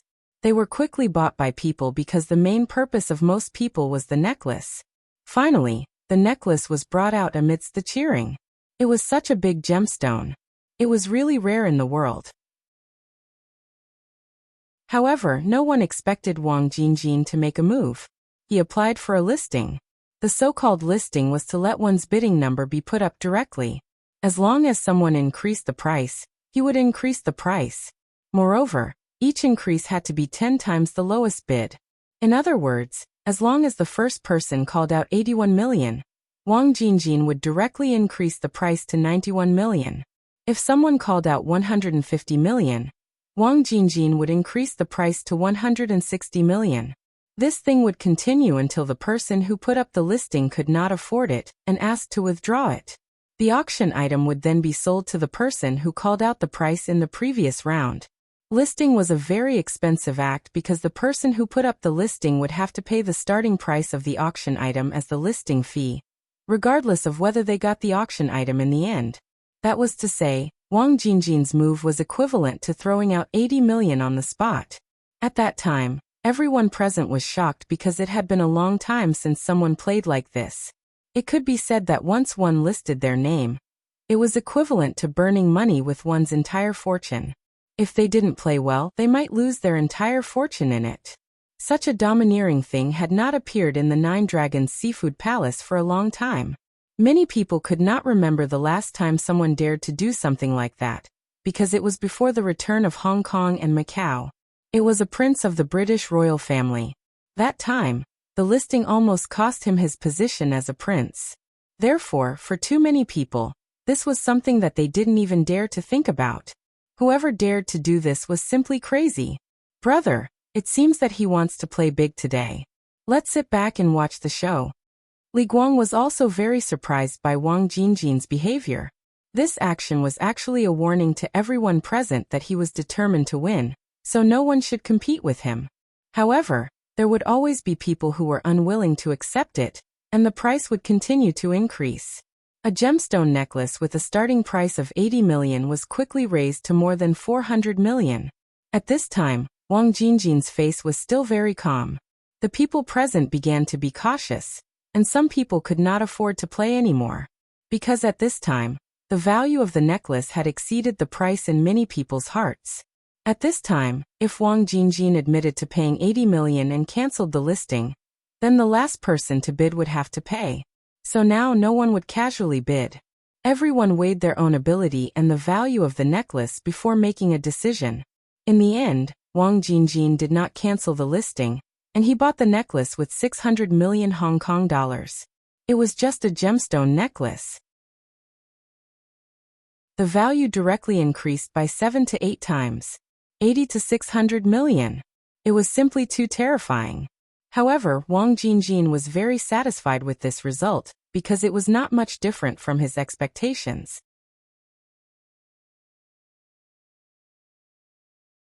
Chapter 2204. He's really rich. Su Yun looked at Wang Jingjin's back as he left with the staff. No wonder it wasn't excessive to spend a Ferrari for a meal here. The people who came here were all people who played by the hundreds of millions. Even if it was a Ferrari, Wang Jingjin's 600 million could buy 60 of them. Hiss. Su Yun sucked in a breath of cold air. How much hard-earned money did this guy squeeze out of the ordinary workers to be able to take out so much money? 600 million is really nothing for the boss, Li Guang said. Think about it, how much money can we make for him in 9 Dragons Island in a year? Hee, and he's determined to win a boxing match tonight. I'm afraid the bet for this match will be sky high. Su Yun grinned. The people from Hong Kong and Macau really knew how to play. Wang Jingjin made money like cutting vegetables. It was too damn easy. Let's go. I'll go back to 9 Dragons City to deal with the things that I'm not here for the next few days. You go back and rest. Wait for the show tonight. Li Guang said. Wang Jingjin took you to the octagonal cage to watch the match. That means he trusts you. Hee, you can also buy some. Who knows, maybe you can make a lot of money. Su Yun smiled bitterly. Even if he made money, it would be handed over to the state's public funds. Let's go. I'm really tired. Go back and rest. The afternoon passed very quickly. Su Yun didn't expect it to pass so quickly. The sky had just darkened when Li Guang called him to have dinner together. The octagonal cage match would start at 10 o'clock, and they had to enter an hour earlier. During dinner, Li Guang asked Su Yun how he gained Wang Jingjin's trust in such a short time, and made Wang Jingjin hand over the entire Yao Jianwang district to him. Su Yun told Li Guang about Yang Qi's matter. Li Guang was very shocked after hearing it. He didn't expect Yang Qi to sacrifice so much for this matter. Li Guang had always thought that he was the one who sacrificed the most in this matter, while the people from the Special Operations team didn't do anything. Now that he thought about it, he had really neglected the sacrifices of others. Everyone involved in Wang Jingjin's matter would give up the most precious thing to them. He was not the only one who was struggling. Yang Qi's matter had given Li Guang a lot of encouragement, and Li Guang was very grateful. Su Yun was also moved by this matter. I didn't think that Yang Qi would pay such a big price. This was also a shock to me. At that time, I wanted to retreat, but because of Yang Qi, I persevered. Yes, a girl is willing to sacrifice her most precious thing for this. What reason do we have not to complete this matter? Li Guang took a deep breath. After a short silence, Li Guang suddenly thought of another problem. But we still haven't done enough. Although Wang Jingjin trusts you, you're now in the same situation as me. Although you can gain his trust, you can't make Wang Jingjin believe that you have the ability to protect the Ebola virus weapon. Su Yun nodded. We have one less opportunity. Sigh. Li Guang sighed and said, if you can participate in tonight's competition and win, that would be good. Wang Jingjin will definitely consider you as the #1 candidate to protect the Ebola virus weapon. Su Yun was stunned. Why didn't I think of that? If that's the case, I can go and ask for a fight. Impossible, Li Guang said. Today Wang Jingjin will definitely play big. He won't let you gamble with so much money. If you were to go, he wouldn't have the confidence to win. Su Yun frowned. That was true. Although Wang Jingjin knew that he could fight, it was only limited to dealing with ordinary people. The North American boulder was so famous that it was impossible for ordinary people to deal with him. Forget it. The opportunity was not here yet. Su Yun could only continue to endure and wait. After dinner, the two of them arrived at the octagonal cage on time. After entering the boxing arena, Wang Jingjin was already one step ahead of them. He sat at the best viewing distance and waved at Su Yun and Li Guang with a smile. He had already reserved seats for his right-hand men. Come. Let's see how much these people look down on the experts I invited. Wang Jingjin snorted. The odds were 1 to 22. And the North American boulder's odds were only 1 to 1. In other words, if you bet on Wang Jingjin's fighter and he won, you could get 2,200 out of 100. But if you bet on the North American boulder and he won, you could only get 1,100 out of 100. The people who participated in the gambling went crazy and bet on the North American boulder. Some people did not even want to borrow money from loan sharks to bet tens of millions because they all knew that this was a competition with a great disparity in strength. If they bet too little, they would not earn much even if they won. If they bet 10 million and won, they would only earn 1 million. If they borrowed money from loan sharks, they would have to pay $500,000 in interest for half an hour of boxing. Even so, there were still many people who mortgaged their houses to borrow money from the loan sharks. This was because they had never had such a sure-win bet. The North American boulder would not lose. This was the mentality of 99% of the participants present. Wang Jingjin was still confident. He had spent 100 million to invest. Because of the high odds, if he won, 100 million would become 2 billion. This was definitely a terrifying number. Even so, no one believed that Wang Jingjin would win the competition. The competition was about to start, but there was an accident. The host in the octagonal cage suddenly announced that the contestant from the mainland known as Invincible East could not participate in the competition. There was a last-minute situation. Therefore, they asked Wang Jingjin to make adjustments immediately, because the gambling had already started. If Invincible East withdrew at the last minute, the North American boulder would immediately declare victory. In this way, the gambling could be judged directly. After hearing the news, almost everyone in the audience was excited. Because they were so close to making money. They had won the bet. Wang Jingjin's face sank. What bullsh *T Invincible East? There was a last-minute problem. That B *starred. He had lost 100 million just like that. He was prepared to use that 100 million to win money. After all, he had spent 600 million on a necklace today. Li Guang could see that Wang Jingjin's expression was very bad. Just as he was thinking of how to comfort Wang Jingjin, Su Yun suddenly stood up. That's right, this was Su Yun's chance. This was Su Yun's best chance to prove himself. As long as he could win this competition for Wang Jingjin would definitely treat him as his most trusted confidant. He would also be the best candidate to protect the Ebola virus weapon. This was an opportunity that Su Yun had to seize. He had to. There was no reason for him to miss it. Boss, I'm in today's competition. Su Yun opened his mouth and said. He was not joking. He was determined to win today's competition and would not allow himself to have any mishaps. Wang Jingjin was stunned on the spot. He thought to himself that this young man was really reckless. His opponent was the North American boulder. Li Guang's eyes suddenly lit up. Boss, you can really let Su Yun have a try. He used to be a foreigner, and his skills are far more powerful than you can imagine. Wang Jingjin was still frowning. He really did not believe that Su Yun could hold on. His opponent was a professional underground boxer. If Su Yun's fist was crippled by his opponent, not only would he lose 100 million, but he would also lose a very good club manager. No, Wang Jingjin did not dare to take this risk.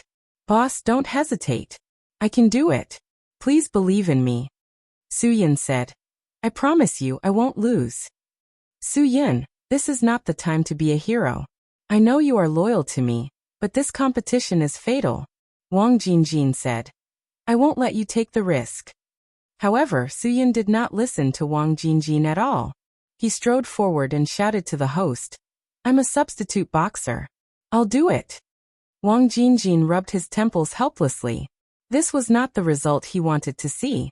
If Su Yun lost, he would lose all his face. He would be teased by his opponent for having no one and finding a scapegoat.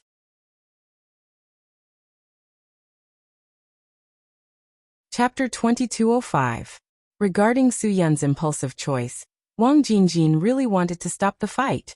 Instead of embarrassing himself later, it was better to throw his face away now. Just as he was about to speak, Li Guang stopped Wang Jingjin. Boss, I know Su Yun. If he doesn't have enough confidence, it's absolutely impossible for him to stand up. You have to believe in him and give him a chance. He won't let you down. Li Guang, you've watched a lot of these fights with me. You know very well what this means, Wang Jingjin said. He still couldn't believe in Su Yun. It's because I know. I still dare to let Su Yun go all out. Boss, you should understand what I mean. Li Guang said he can do it. I believe in him. I can take the risk of going to jail for him, How can I push him to his death? But the opponent is North American Boulder. If it were someone else, I would dare to bet. Wang Jingjin took a deep breath. Forget it. Let him go. Anyway, Su Yun had already volunteered to go forward. If Wang Jingjin pulled him back now, it would be very embarrassing. Let him go. At most he would see if he couldn't hold on. If he couldn't, he would stop the fight earlier. Su Yun's volunteering made the gamblers who thought they could get their money instantly quiet down. However, when they saw Su Yun, they suddenly relaxed. He was just an ordinary person. There was nothing special about him at all. He still wanted to win against North American Boulder. What kind of joke was this? He wasn't even worthy of carrying North American Boulder's shoes. All kinds of sneers and disdainful jeers rang out from all directions in the boxing arena. Some people even regretted that they didn't buy more, because this substitute player would definitely lose. North American Boulder's height and weight were both bigger than this substitute player. Amidst the merciless laughter of the audience, Su Yun came to the octagonal cage, took off his shoes and walked in. The host looked at Su Yun with a look of surprise. This player?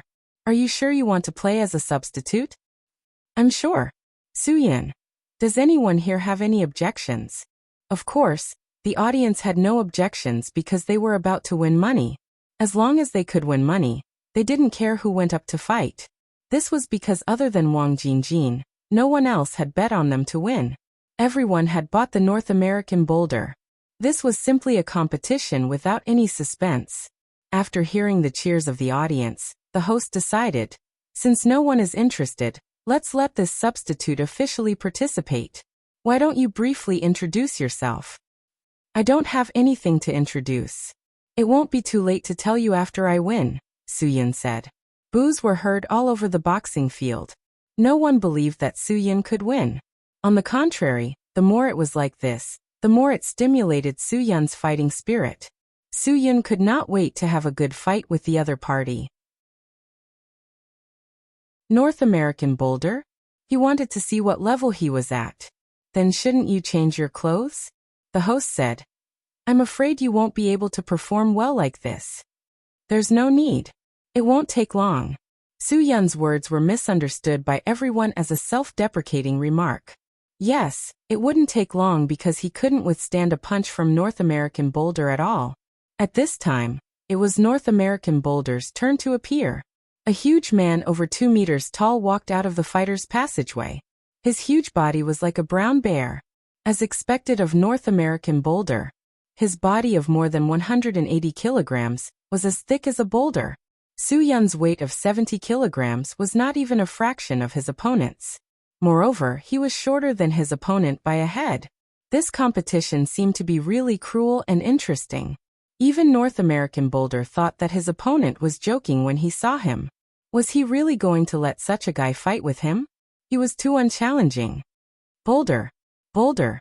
Boulder! The audience stood up and shouted in unison, KO! KO! KO! North American Boulder really disdained this kind of opponent. It wasn't that he hadn't fought this type of boxer before. He won easily every time because the punches of this level of opponent were meaningless to him. Therefore, he had no scruples at all. The host asked the two to sign a life and death contract respectively. The prize money for this boxing match was as much as $5 million. Guang, if it doesn't work, let Su Yun admit defeat early. The life and death contract has been signed. If he is beaten to death by the opponent, he won't have to take any responsibility. Wang Jingjin was very nervous now. He didn't want to suffer a double loss. Li Guang still insisted. With so much prize money, I believe Su Yun won't miss it. You too, I won't listen to anything you say. Wang Jingjin was very helpless, but he still made a decision. As long as the opponent punched and Su Yun couldn't withstand it, he would immediately throw a white towel to admit defeat for Su Yun. Everything was settled. The host left the octagonal cage.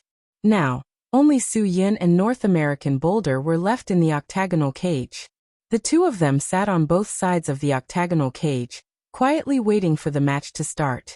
A young girl in a bikini walked around the octagonal cage with a meeting card. After a bell rang, the match officially began. Su Yun got up and stretched his muscles. Then he took off his shirt unhurriedly. On the other side, North American Boulder was not in a hurry. He jumped up and made a few punches.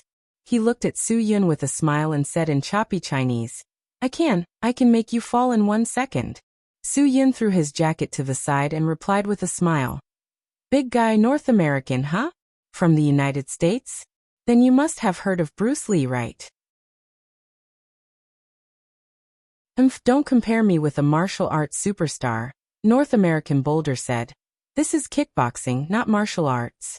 I will make you die miserably. Yo, don't be so absolute. Su Yun, is kickboxing not martial arts? Then I will let you see what Huaxia Kung Fu is today. Hee, such a big guy is useless in front of Huaxia Kung Fu. Seeing the two people chatting and not fighting, the audience thought that Su Yun was afraid, so he was stalling for time. They all shouted Boulder's name and shouted KO. It seemed that they couldn't wait to get back the money they had won. North American Boulder got the cheers of the audience and did not intend to continue waiting. All the audience is supporting me. I will not let them down. I am afraid your life is over. With a roar, North American Boulder's huge body rushed toward Su Yun. Although he was so big, his movements were unusually flexible. His speed was no different from a short and thin person. When he rushed toward Su Yun, everyone in the audience thought that the whole game could be said to be over now. However, everything was not what everyone thought. Boulder's heavy punch was actually easily resolved by Su Yun with one hand. Su Yun just easily raised his palm to block Boulder's heavy punch. Everything seemed calm and tranquil. Only Boulder of North America felt a great shock. It was as if his fist had smashed into a black hole, and all of his power had been dissolved in an instant. It was as if he just gently touched his opponent's palm with his fist. He did not mean to use any force at all. Boulder immediately realized that he met his opponent. Although his opponent's body was not good-looking, his skill was definitely not an ordinary person. Obviously, he had realized that the opponent was a master of ancient martial arts from Huaxia. The exchange of blows between experts happened in a flash. Before anyone could react to what had happened, Su Yun suddenly stepped forward and grabbed Boulder's wrist. With a beautiful somersault, he directly threw Boulder's huge body into the air. The huge weight of more than 360 kilograms slammed heavily on the octagonal cage, almost smashing a hole in the entire octagonal cage. Boulder's mind was blank. He didn't even know what had just happened. The entire boxing field became silent in an instant. Wang Jinjin's originally gloomy expression became overjoyed. This was definitely a big surprise for him. What Su Yun had done was truly inconceivable to him.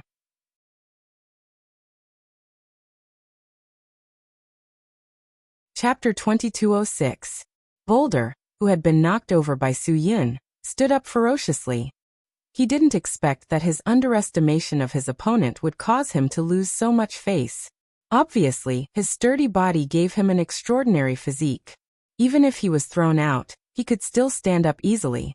Everyone in the audience breathed a sigh of relief when Boulder stood up again. Obviously, this gave them the confidence to win the game. However, everyone's initial confidence had disappeared.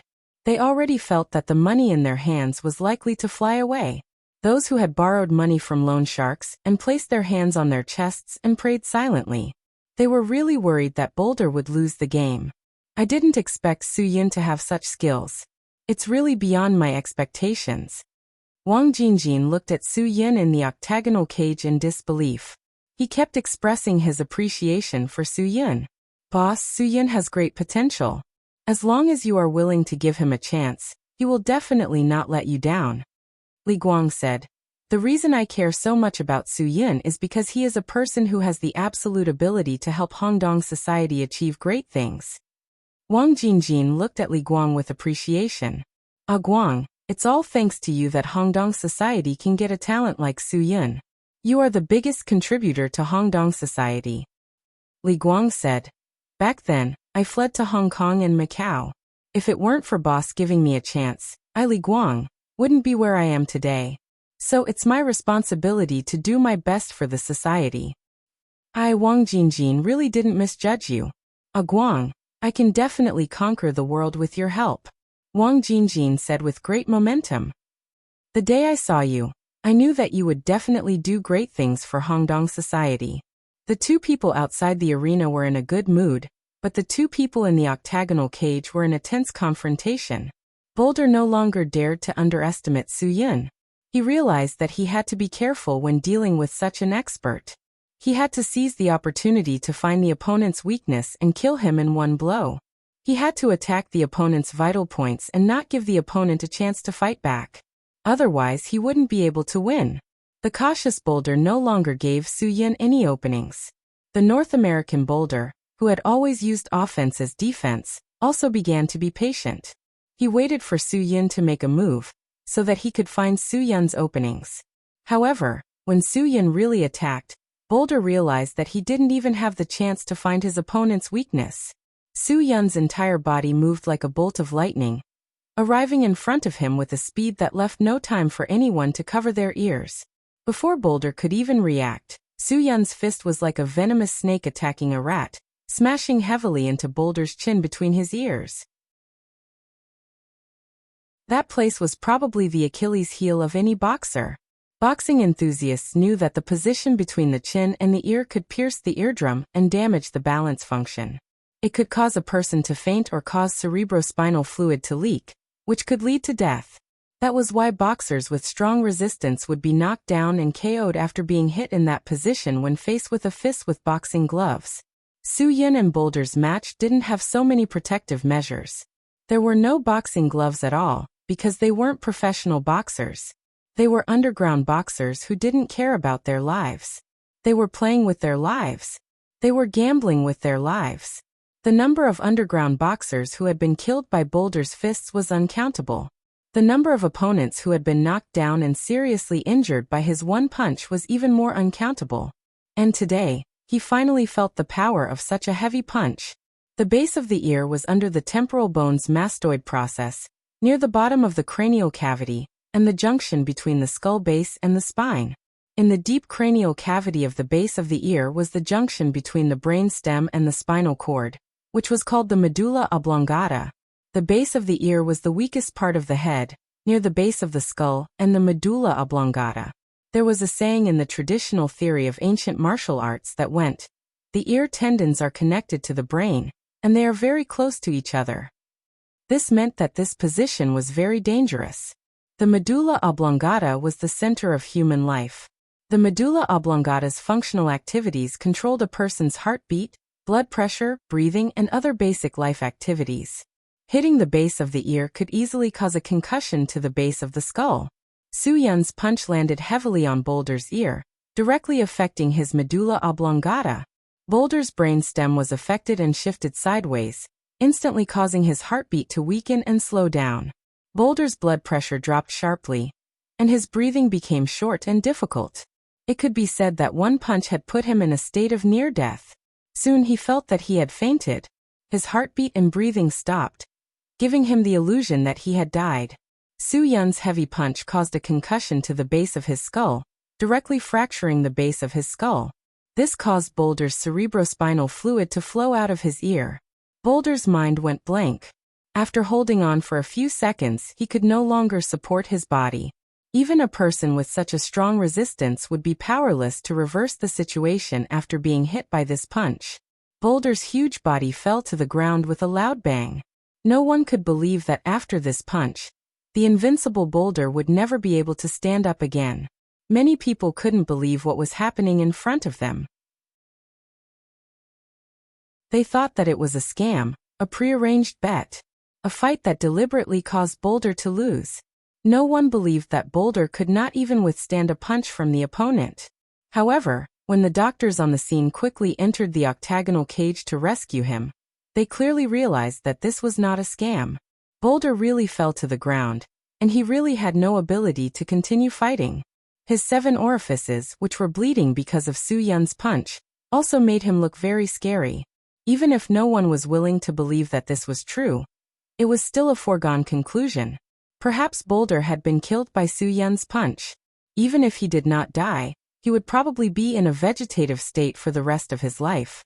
Su Yun would hit so hard, not because he was cruel, but because he knew that if he was not cruel today, he would be cruel to all of Boulder's opponents in the future. If this big guy was allowed to taste the sweetness of the underground boxing scene in Hong Kong and Macau, he would be unstoppable and dominate the place. Who knew how many people in Hong Kong and Macau who relied on underground boxing to make a living would be killed by him? Therefore, Su Yun chose to solve the problem once and for all with his fists and solve the tragedy that might happen in the future. The current ending was the best because Boulder had no future in Hong Kong and Macau. Therefore, the people who lost money cursed Su Yun bitterly, but Wang Jingjin smiled brilliantly. Su Yun's punch made him win too. 2 billion Hong Kong dollars. Nearly 300 million US dollars. Ha ha ha, compared with the 300 million US dollars, what was the necklace that he spent 600 million Hong Kong dollars to buy in the afternoon? Su Yun's right hand was raised high by the referee. He also grabbed the microphone from the host's hand and said to the people who cursed him because he lost money, "You all remember me. My name is Su Yun. My nickname is Nemesis. Everyone's nemesis. Remember?" Nemesis, Su Yun's temporary nickname for himself, became popular overnight in Hong Kong and Macau. Many people harbored hatred towards Su Yun and tried to think of ways to get their hands on the loan sharks they owed him. Perhaps the number of people who owed him would be uncountable tonight. And the boss, who had bet his entire fortune on the North American Boulder, became a bankrupt man overnight. Wang Jingjin had become the biggest winner. He was very satisfied, very satisfied. When Su Yun was ready to give the 5 million US dollars bonus to Wang Jingjin, Wang Jingjin waved his hand and said, "You earned it yourself. Of course it belongs to you. Not only will I not take it, but I will also reward you. I will give you another 5 million US dollars. Su Yun's punch made him earn nearly 300 million US dollars. He took out 5 million of it to give to Su Yun. It was not excessive at all. Even Wang Jingjin himself felt that it was too little. Su Yun, who came to Hong Kong and Macau for less than half a month, earned 10 million US dollars. This was 70 to 80 million Hong Kong dollars. Many people in Hong Kong and Macau could not earn so much money in their lifetime. Su Yun only used one punch to do it. Just one punch.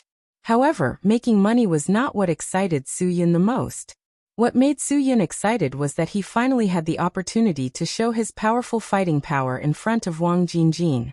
In this way, as long as Wang Jingjin got the Ebola virus weapon, he would definitely consider giving it to Su Yun to look after.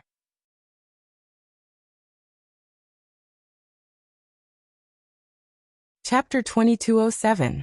This matter allowed Su Yun's undercover work to take a big step forward. For Su Yun, this was definitely an opportunity to grasp Wang Jingjin's lifeline. Su Yun, if I had known that you had such good skills, I wouldn't have had to go through so much trouble to find Invincible East in the mainland. Guang, why didn't you tell me earlier? You brat. Wang Jingjin smiled brightly. He directly brought Su Yun and Li Guang to the Blue Bay Club for supper. It could be seen that he was really excited. Boss, even if I had told you earlier, I'm afraid you wouldn't have believed me. Li Guang also grinned and said, if I hadn't tried my best to persuade you today, I'm afraid you wouldn't have agreed to let Su Yun go on stage. You would have stopped it long ago. Wang Jingjin didn't deny it. Wasn't it because I was worried that Su Yun would get hurt?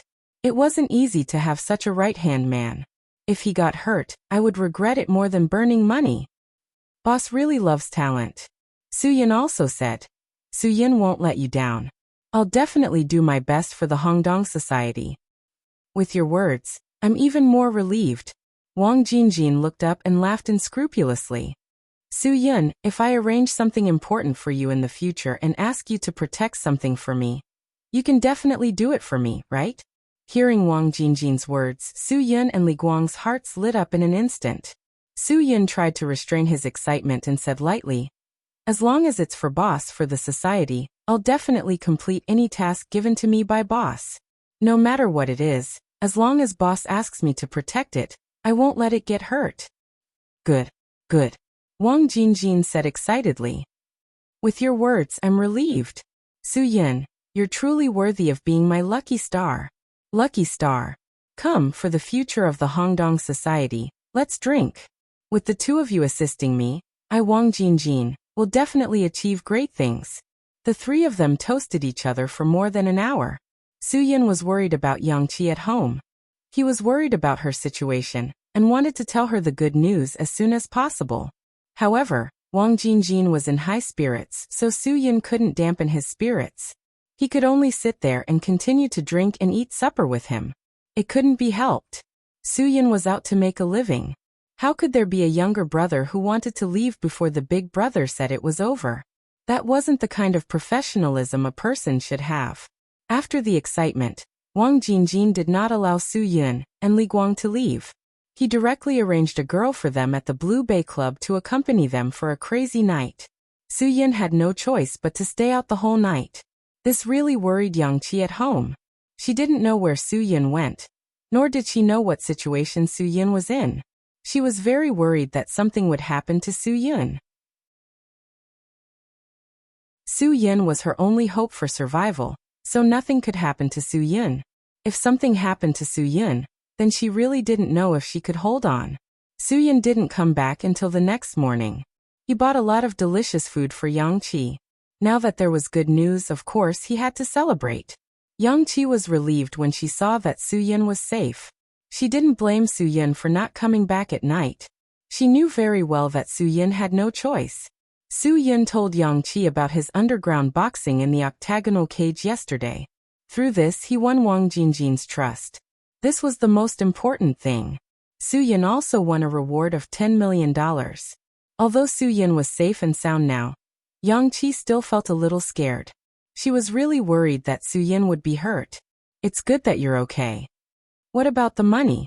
Soo-yin, do I have to return it to Hong Kong and Macau? If it's over, you still have to return it. We'll talk about it then. Yang-chi said. The money is now yours. You can use it to do whatever you want. You have to remember your current identity at all times. The money doesn't belong to anyone, it only belongs to you. Soo-yin shrugged. Okay, I know. I just have to get into character. This is easy. I don't have any other strengths, but I can get into character. Then I'll just spend it. Okay. Yang-chi said. Anyway, the things you buy in the end will be taken back by the government. Soo-yin was stunned. Then I'll spend it where you can't take it back, haha. Then you can only eat, drink, and play. Yang-chi said. Then you really can't spend much. It's up to you. Anyway, this money is earned by you. You can do whatever you want. Soo-yin was not the kind of person who only knew how to eat, drink, and play. He had to spend money on business. After dinner, Soo-yin left. He was going out to spend money. When Soo-yin first went to the orphanage with Lillian, he was not doing nothing while waiting outside. He had been listening. He learned that the orphanage now needed a sum of money to buy a new dormitory building, because the building where the orphans lived now was built many years ago. Because it had been too long, it was listed as a dangerous building. It must be forcibly demolished within 3 years. Because of this, the orphanage did not have enough funds. Now they were in a very difficult situation. Although it was just an ordinary dormitory building, according to the current construction cost, it was impossible to build it without 10 million Hong Kong dollars. Now the director and teachers of the orphanage had raised some donations from various parties, but it was only a cup of water. There was still a lot to go. After Lillian learned about this matter, she also attached great importance to it. However, with Lillian's ability, it was impossible to raise so much money in a short time. Therefore, Lillian had a headache about this matter. A simple dormitory building needed at least 1 or 2 years from construction to occupancy, so there was not much time left for her. Soo-yin really wanted to help her in this matter, but he had no money at the time. He wanted to wait until the mission was over and ask the relevant departments of Hong Kong and Macau to deal with this matter. But now that Soo-yin had money, he might as well do this good thing directly. After all, he could not believe that the relevant departments of Hong Kong and Macau would not agree to his request. It was better to rely on oneself than on others. Anyway, he had money in his hands. It would be a waste if he did not spend it. Soo-yin drove all the way to the orphanage. When he explained his intention, the director of the orphanage almost dropped her jaw. The director had seen Soo-yin before. Although she was not clear about his relationship with Lillian, The director was shocked when Su-yin said that he wanted to fund the building of the orphanage today. Great, it's really great. The director was a little excited. She had been in the business of caring for orphans for decades. It was really the first time she met someone like Su-yin. Is what you said true? The price of this building is really high. Director, I'm already here. How can I joke with you? You can just tell me how much money you need, Su-yin said. Su-yin said this to test the director of the orphanage because he had heard the price she said to Lillian. If she asked for an exorbitant price now, Su-yin would not easily give her the money. I'm really embarrassed. The director said. You are Lillian's friend. Does she know about this? She doesn't know. Su-yin. I just want to do something that I can do, so I didn't mention this to Lillian. I only occasionally heard about it from Lillian. At that time, I didn't have much money. Recently, I bought some horses and earned some money, so I want to do something that I can do. The director sighed. It's like this. I have already found someone and made a budget. A 3-story dormitory that can accommodate these children and has some space to recruit new orphans will cost more than 11 million Hong Kong dollars. Because we are an orphanage, the other party gave me a discount of 1.5 million Hong Kong dollars. They mean that they won't make money, Su-yin said. Yes, the other party said that they would feel uncomfortable if they earned this money, so they won't earn it. But it will still cost 9.5 million Hong Kong dollars. The director frowned with a headache. The teachers of the orphanage and I went everywhere to look for sponsorship and donations. We applied for various subsidies from the relevant departments. Then the teachers of our orphanage donated themselves and barely raised 3 million. Sigh, it's still a lot to go.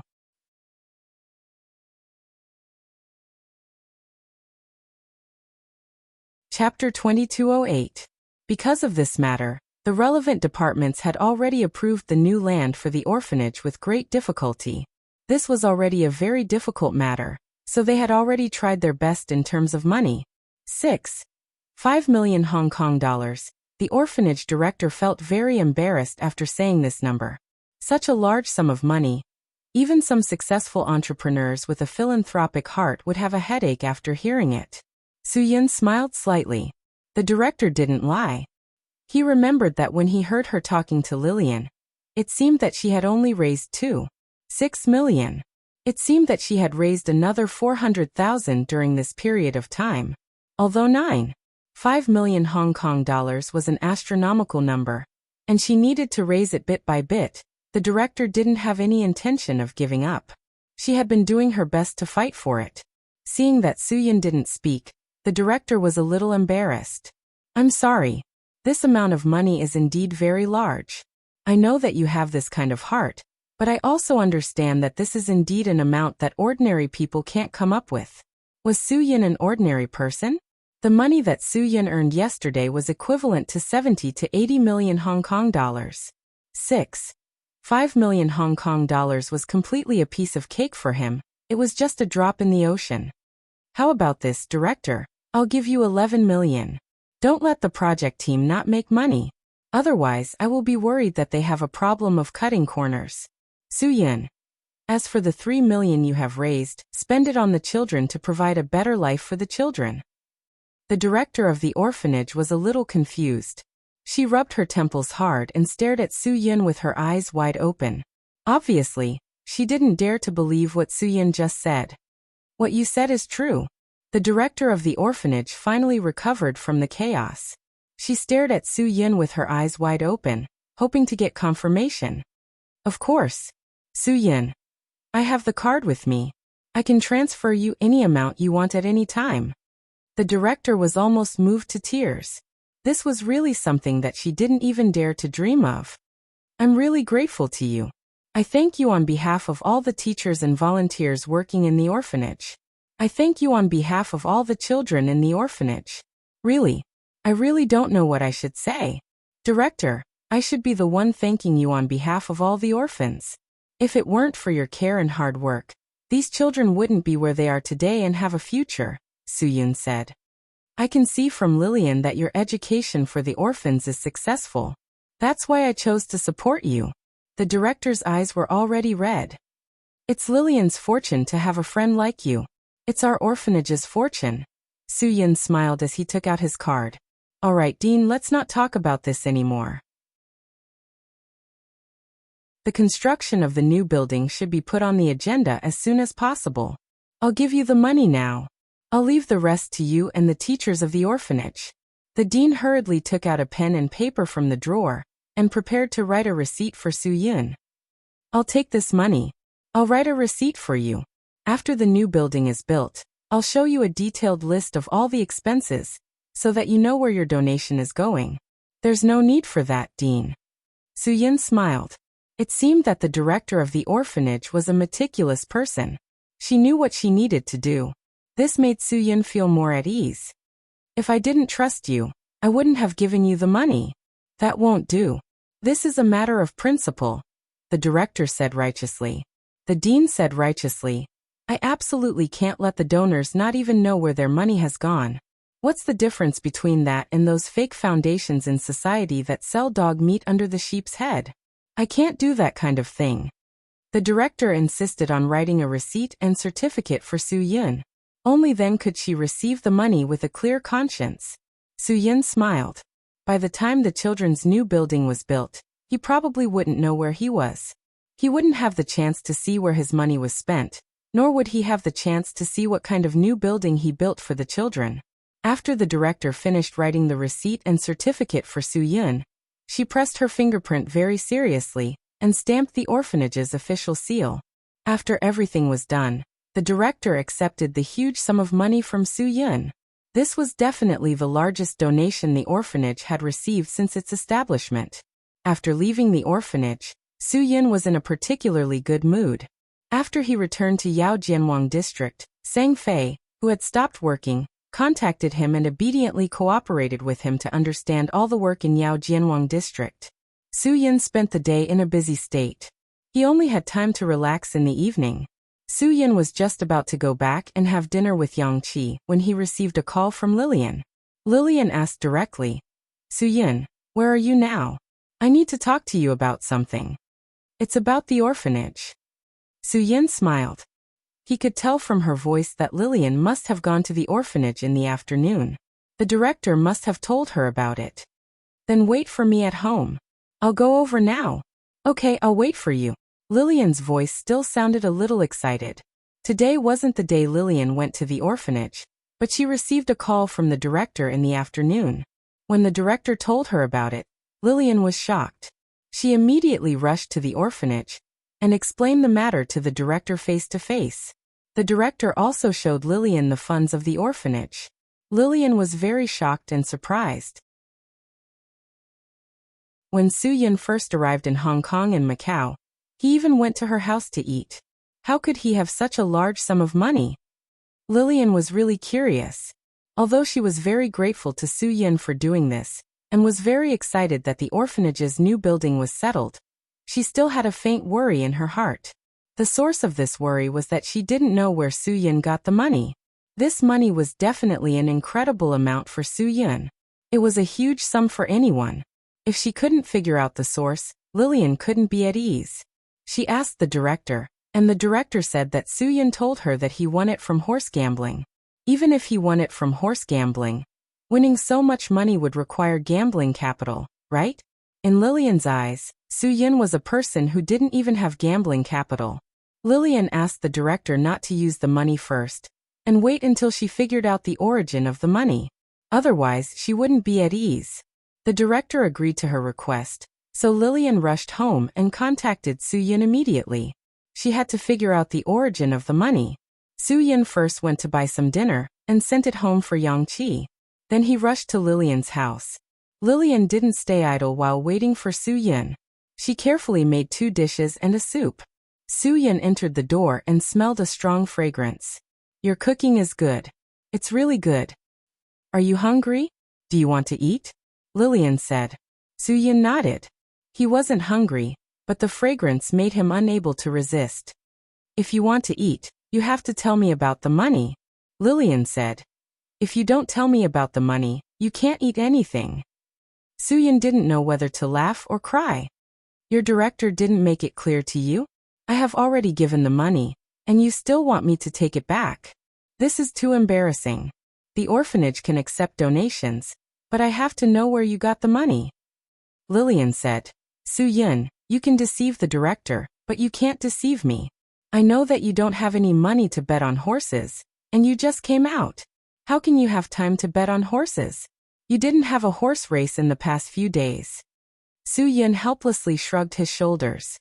You live so clearly and cleverly. Isn't it too tiring? Don't change the subject. Lillian said, Where did the money come from? Tell me quickly. I'm going to die from anxiety. How can you still be so relaxed? Do you feel good when you see others anxious? Su-Yun helplessly said, All right. I'll tell you. Let's talk while we eat.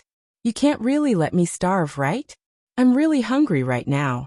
Who asked you to make such delicious food? If I can't fill my stomach, I won't have the strength to tell you. After saying that, Su-Yun consciously sat at the table and licked his lips. It was really delicious.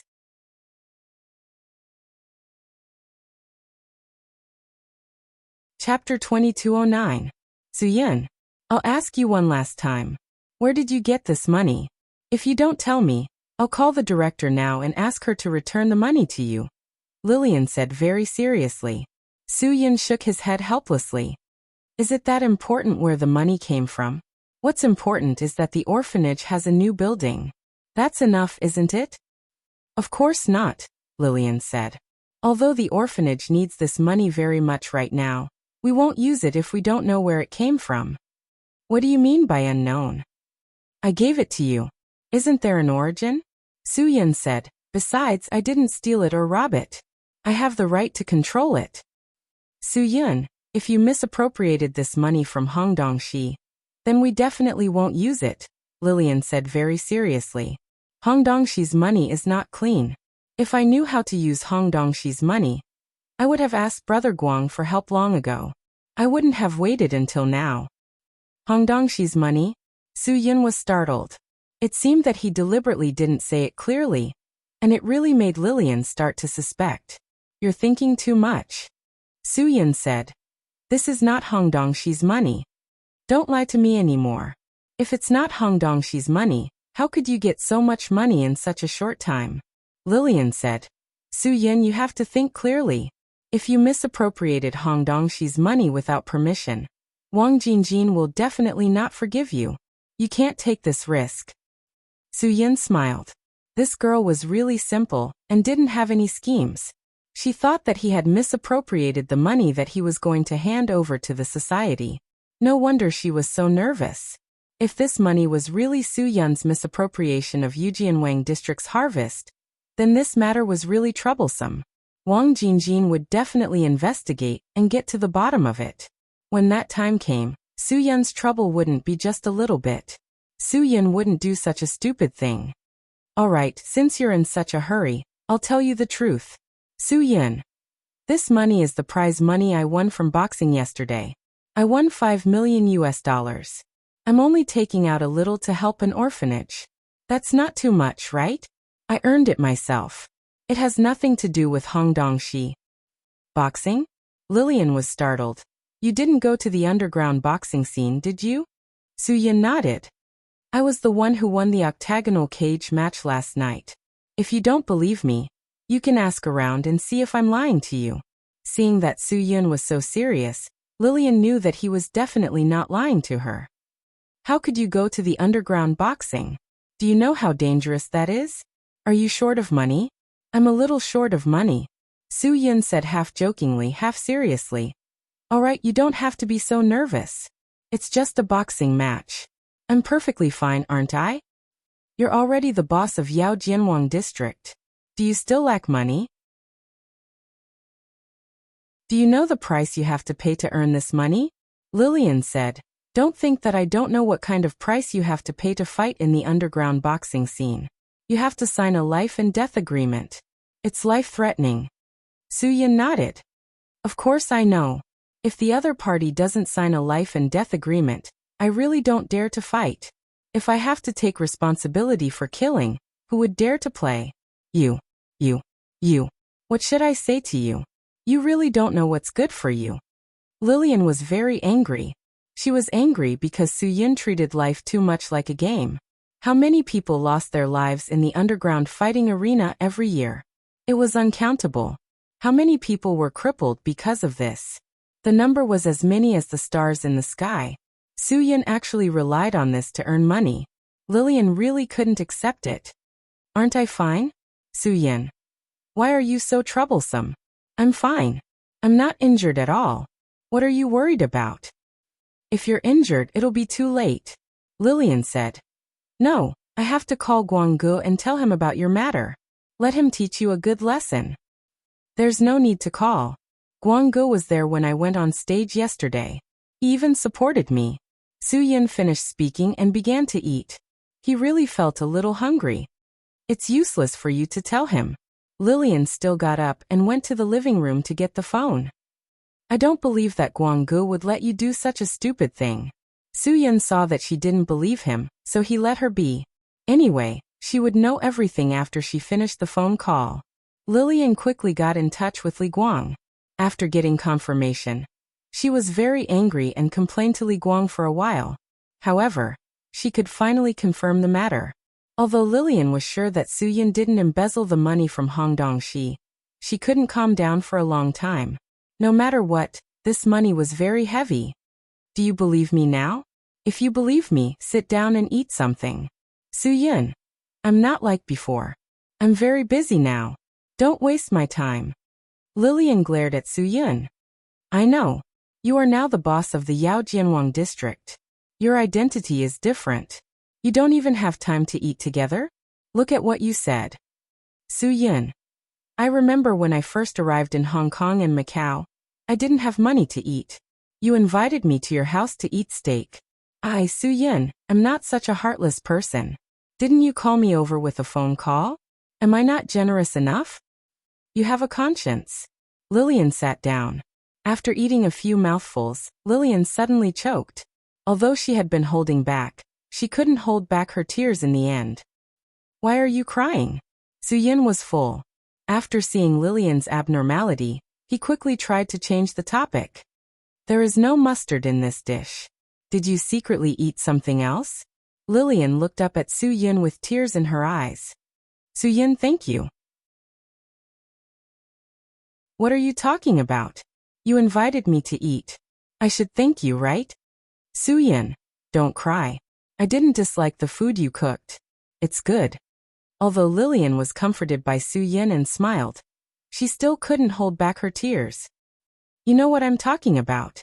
If it weren't for you, our orphanage would have merged with other orphanages. The children there would be separated again. They would feel the pain of being abandoned again. Su-yin understood Lillian's feelings. After all, the hearts of orphans were different from those of ordinary children. Especially in the face of separation. They would understand it as abandonment, which would be even more painful. It might even affect their lives, causing their hearts to endure this trauma forever. Su-yin, you know what I mean. Lillian said, I just didn't expect you to do so much for me. I really don't know how to thank you. I'm just contributing to social welfare. It's nothing, right? There are many people in society who are passionate about public welfare like me. There are many ordinary people who work hard to earn money every day and insist on donating to people in need. This is my ill-gotten wealth. It's not a big deal to spend it. Lillian was really moved. You don't have to explain anymore. I know you have good intentions. It's just that I really didn't expect you to do that. You really made me see you again. Why do you see me again? Su-yin, you must have thought I was a shameless scoundrel before. Now you think I'm a good person? Although you're not a good person, Lillian said. Lillian said, but you're a righteous person, and you can't be considered a bad person. Because you helped so many orphans, you're a superhero in their hearts. Then do you think I'm Iron Man or the Flash? Su-yin. Or do you think I'm Pancake Man? I think you're Spicy Dragon Man. Lillian stuck out her tongue. She was completely amused by Su-yin. All her unhappiness was thrown to the back of her mind. It seems that domestic comedies can really save unhappiness. Su-yin smiled. Lillian, don't think too much about this. You should worry more about the reconstruction of the orphanage. The director is already old. There are many things that young people should do and help her share some of the burden. Lillian nodded. I definitely will. I've thought about it. I'll name this new building after you, and let all the orphans remember what you've done for them. No, I'm not that high profile. It's better to keep a low profile. Su Yin. Compared to those big philanthropists, I'm just a drop in the ocean. I really don't deserve to be mentioned.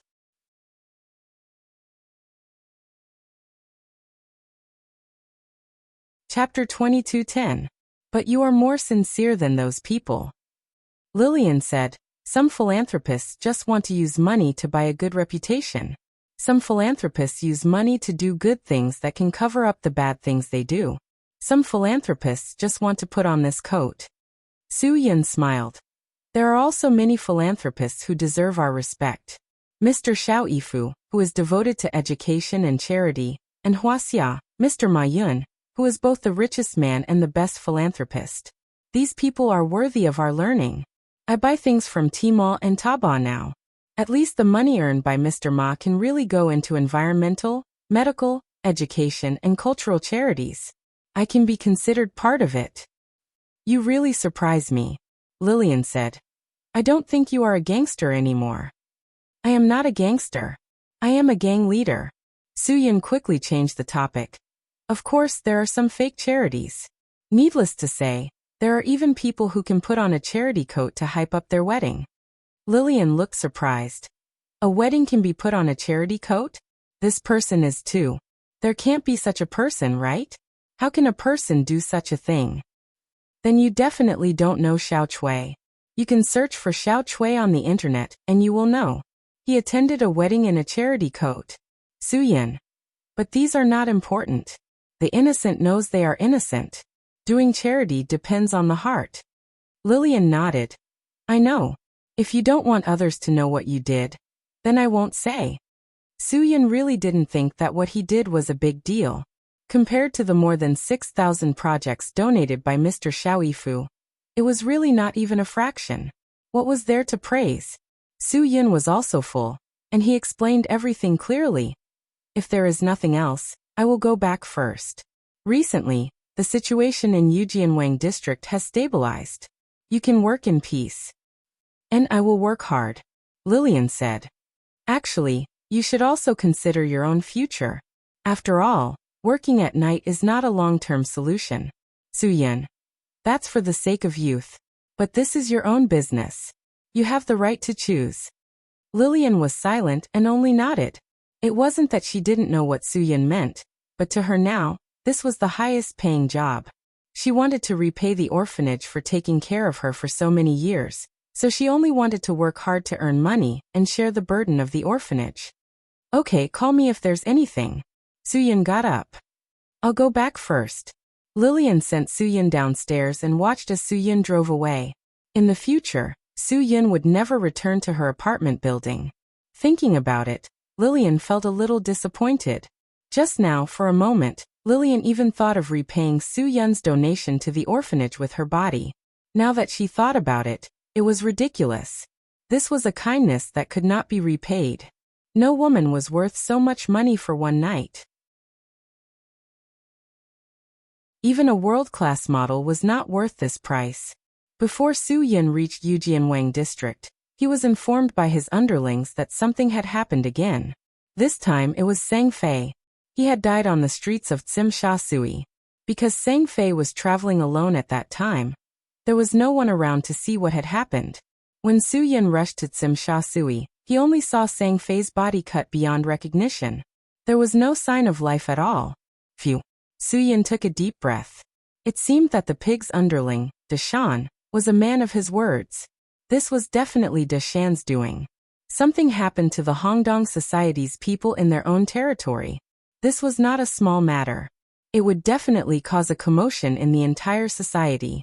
After all, Sang Fei was not an ordinary person in the society. Su Yin had a headache. Deshan could not have run far. If he really wanted to catch him in time, he could definitely catch him. His underlings were all ready. They were just waiting for Su Yin to give the order to start looking for him. But after careful consideration, Su Yin did not let his people act rashly. The police quickly arrived at the scene. Because this matter involved the Hongdong Society's people, Su Yin was also invited to the police station for further investigation. After all, the new gang leader had been taken seriously by the local police. Moreover, he had committed 2 murders in a short period of time after he took over. The police couldn't just sit idly by and do nothing about him. Zhu Tu died in the hospital. Sang Fei was hacked to death in Sim Sha Sui. These were clearly related matters. Su Yin, who was invited to the police station, was treated much better than before. No one would deliberately make things difficult for him, because his identity was different now. Su Yin, brother Yin. He young and promising. The police officer in charge of this case, Han Liang, smiled and pushed a cup of coffee to Su Yin. What do you think about Sang Fei's matter? Su Yin smiled. Officer Han, Sang Fei is our Hongdong Society's people. You don't suspect that I will hurt him, right? Brother Yin, you must be joking, Han Liang said. As far as I know, De Kuren used to be the person in charge of the Hongdong Society's business in our area.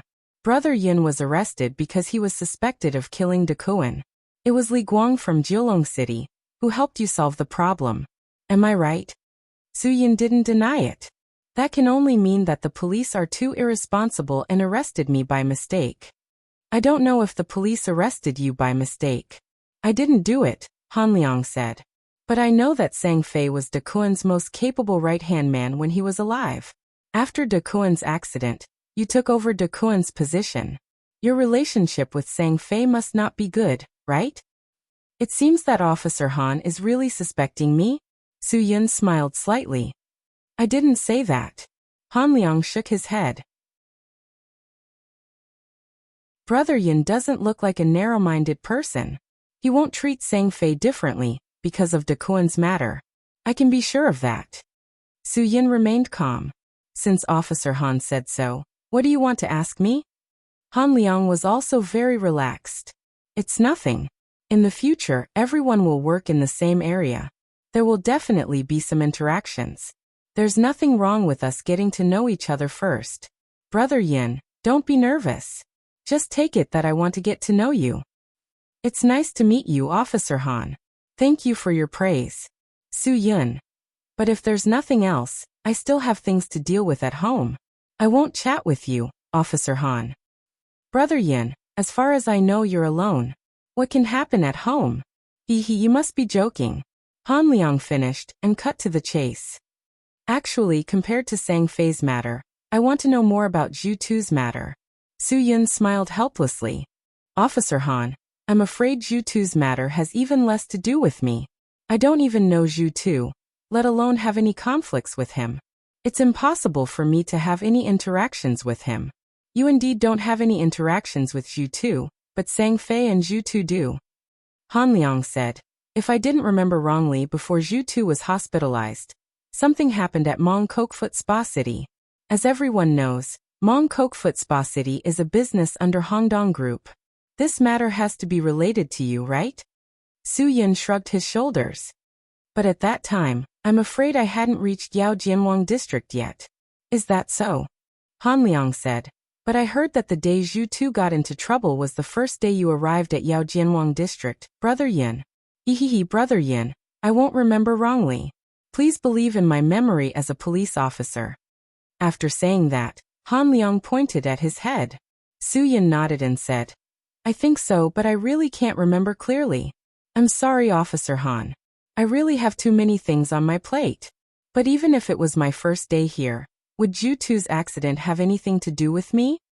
I didn't say that Zhu Tu's accident had something to do with you, but it had something to do with Sang Fei. Han Liang said with certainty. You have to admit this, right?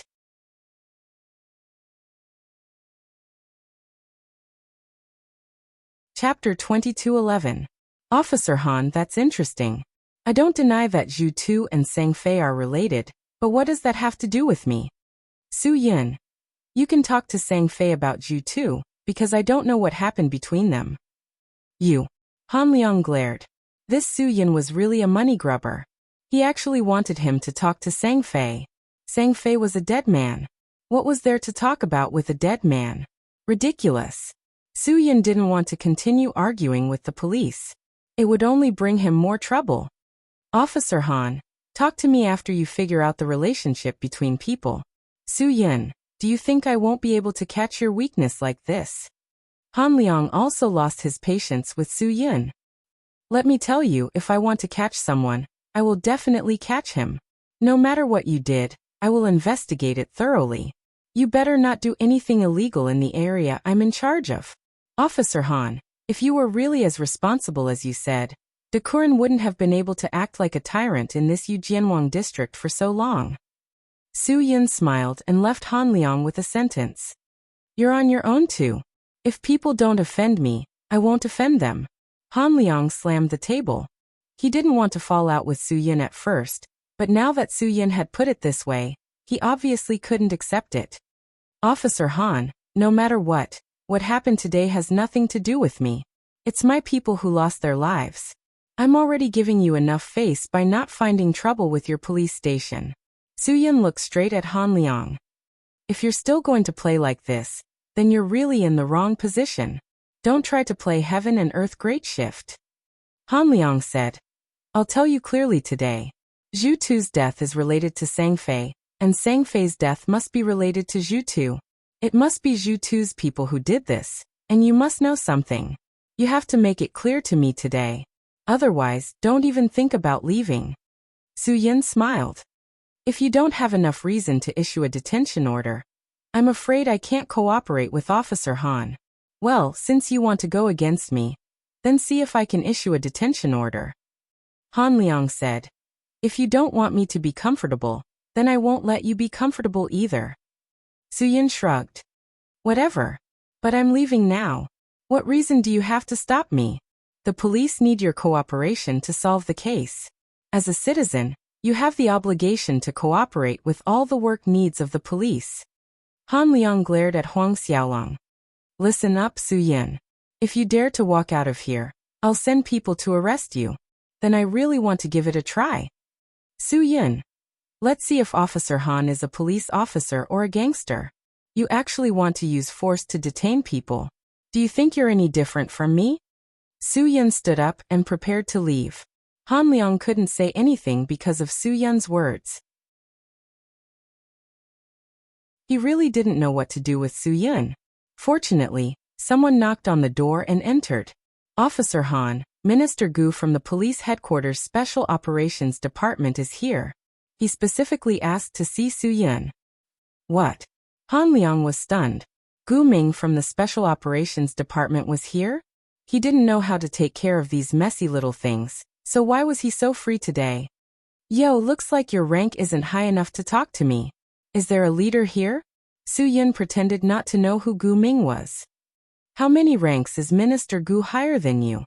Looks like I have to talk to the leader about your abuse of power. Han Liang snorted. Don't be so smug. Even the minister of the Special Operations Department has his eyes on you. Su Yin, looks like you're not an easy person to deal with. Officer Han, you flatter me, Su Yin said. Whether I'm easy or not, it's not up to you to lecture me. Han Liang was too lazy to talk nonsense with Su Yin. He said to the person beside him, Go and ask Minister Gu to come here. Yes. Gu Ming was brought to the room where Han Liang and Su Yin were. After seeing Su Yin, Gu Ming was very calm. He glanced at Han Liang. Officer Han, it's so late and you're still working. It's really hard on you. Minister Gu is also working hard. It's so late and you're still giving instructions. Han Liang said, I also want to get off work and go home. Unfortunately, these gangsters are so troublesome. Yes, Gu Ming said. Gu Ming said, Officer Han, it might be inappropriate for me to disturb you now, but you know the nature of my work. Some things can't be leaked. I understand very well. Although Han Liang said that, he didn't understand Gu Ming's meaning. He didn't intend to leave. Gu Ming smiled awkwardly. Han Liang was stunned. Only then did he realize what Gu Ming was trying to say. The leader's words are so obvious. Can't you understand? I'm afraid you don't have a future in this life. Su Yin grinned. The leader asked you to go out and talk to me alone. You still don't understand? Han Liang glared at Su Yin awkwardly and resentfully. Then he said to Gu Ming, Minister Gu, I'll go out first. Call me if you need anything. Okay, thank you. Gu Ming nodded and smiled. After Han Liang left, Gu Ming made sure there was no one around to eavesdrop on their conversation. Then he said, You just got Wang Jingjin's trust and you're already in so much trouble. It's really hard on you. It's not hard on you. It's just that you Hong Kong and Macau police are so long-winded. Su Yin. Especially this Han Liang. In the words of the Northerners, he's a sissy. He's also responsible for his work. Gu Ming said awkwardly. He quickly changed the topic. I heard that in the octagonal cage boxing arena in Wanchai district yesterday, you knocked down North American Boulder and helped Wang Jingjin win more than 2 billion HKD. Minister Gu, you're quite well informed, Su Yin said.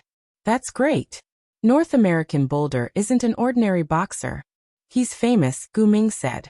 Gu Ming said, You were able to get rid of such a formidable opponent in front of Wang Jingjin. His trust and regard for you must be even more uncontrollable. Su Yin just nodded. Was there a need for you to say that? If he couldn't get Wang Jingjin's trust and appreciation, then why would he, Su Yin, go to the octagonal cage and embarrass himself? Then we have a chance. There's hope. Gu Ming was a little excited when he said that. However, this excitement quickly disappeared. Gu Ming's face turned ugly. Although this is good news, there's also bad news on our side. Su Yin knew what the bad news was. It was naturally about Yang Qi. Minister Gu, regarding Yang Qi, you can rest assured. Su Yin didn't beat around the bush. He directly said, Yang Qi is with me. Although she encountered some bad things, I'll do my best to take care of her. Gu Ming was obviously surprised. He didn't expect Yang Qi to be in Su Yin's hands.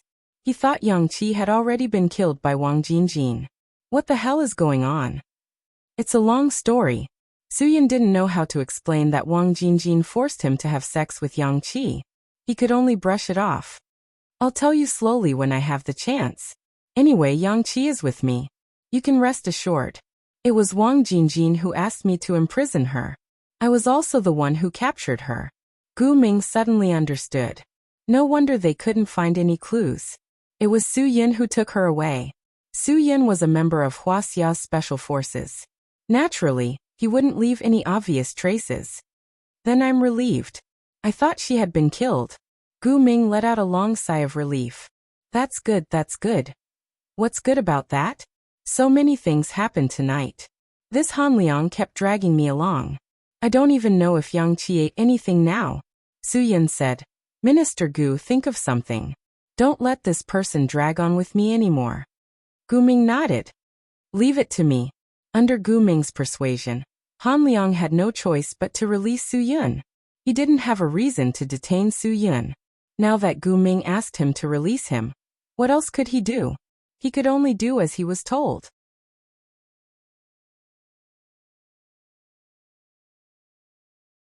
Chapter 22:12.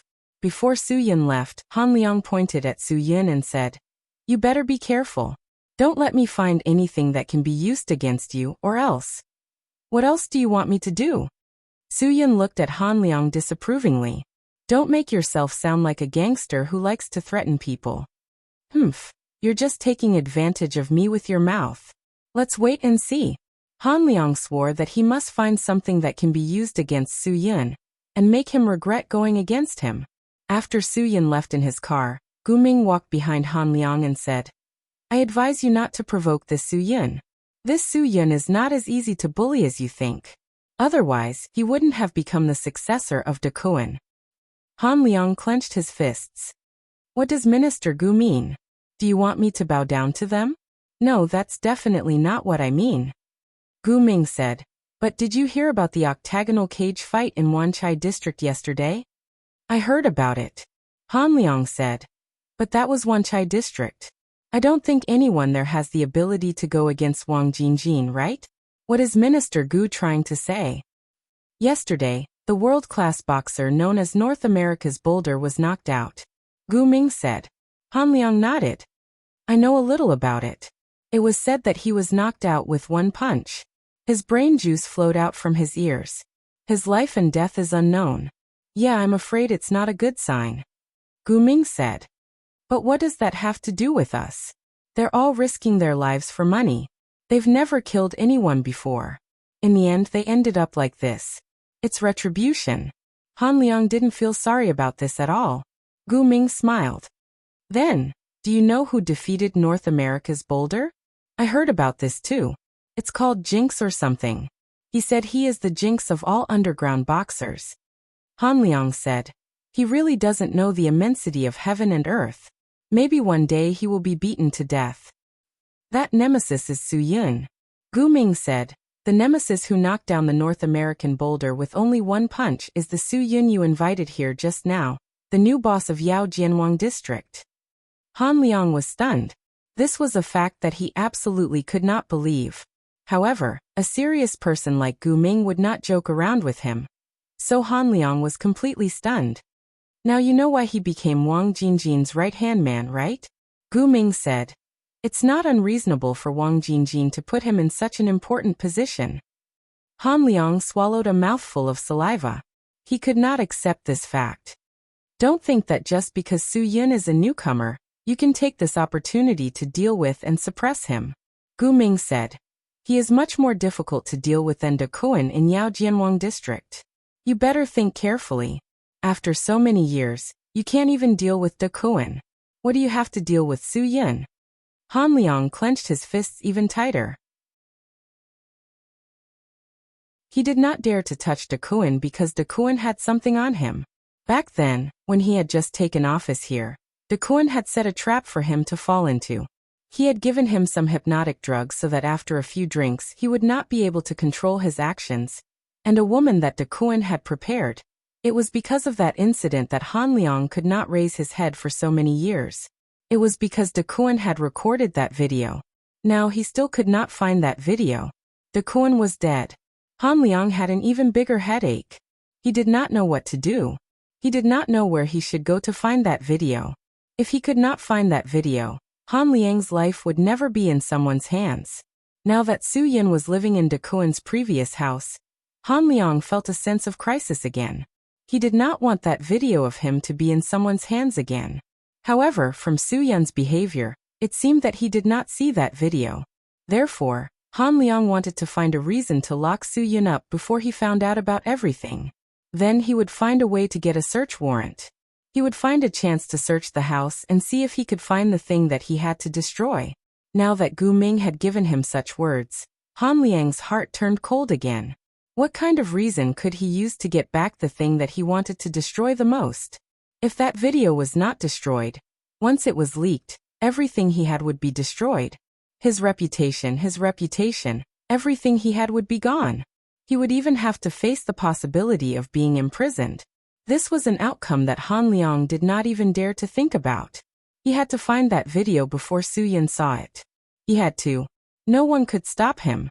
Minister Gu, I am responsible for the stability and unity of the Yao Jianwang district. Han Liang said. It doesn't matter if Su Yun is my nemesis. As long as he is suspected of committing a crime, I will not let him go. I will definitely let him know that there is a price to pay for what he does in the Yao Jianwang district. Gu Ming smiled.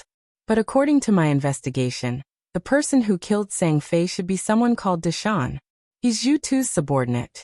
Not long ago in Mongkok's Footbath City, Sang Fei made a move on Zhu Tu. This Deshan even threatened Sang Fei, saying that he better not travel alone. Han Liang stared. This Gu Ming actually knew more than him. Therefore Zhu Tu was killed by Sang Fei. This made Dashan's emotions even more intense. Gu Ming analyzed seriously. After Sang Fei was careful for 2 days, he realized that there was no danger. He thought that Dashan was just casually talking about it. Therefore Sang Fei did not pay too much attention to it when he was in Sim Sha Sui today. Dashan suddenly rushed out to attack him. He was not able to defend himself, and was hacked to death. How did you deduce all this? Han Liang asked with his eyes wide open. Gu Ming said meaningfully, Officer Han, I am the supervisor of the Hong Kong and Macau Special Operations Department. In Hong Kong and Macau, as long as it is something I want to know, I will definitely know. No matter if someone committed a crime, or if someone has any secrets. As long as I want to know, I will know everything. Han Liang's heart skipped a beat. He did not know what Gu Ming meant. Some things are beyond one's control. There is no need to care about it. Gu Ming continued. Officer Han, what you need to do now is to do your best to track down Dashan's whereabouts. Don't waste time and energy on Su Yun. Do you understand what I mean? Han Liang stood at the same spot and kept nodding. He felt a faint sense of uneasiness. Could it be that Gu Ming knew everything? It was just that he did not want to point it out. I believe in your ability. After Gu Ming finished speaking, he patted Han Liang's shoulder and strode away. Looking at Gu Ming's back as he left, Han Liang's heart was filled with emotions. Did this Gu Ming really know his secret? And why did he know all these things so clearly? As expected of someone from the Special Operations Department, they probably still had undercover workers in the Hongdong society. What a good Su Yun, so unfathomable. Han Liang pondered in his heart. It seemed like what Gu Ming said was true. It was best that he did not provoke that Su Yun. If he really angered him and did something that Han Liang could not resist, he would be the one to suffer. Su Yun, I will temporarily give you a period of stability. I want to see what kind of bloody storm you can stir up in the Yao Jianwang district. Han Liang thought ferociously. No matter what happens in the end, I will personally send you in.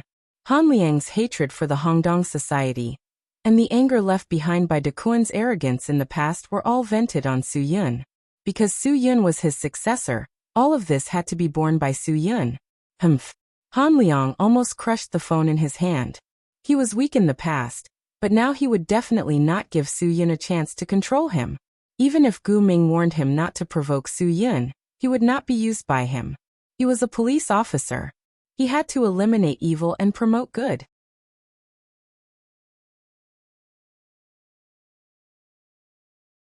Chapter 22:13. After the long journey, Su Yun finally came back.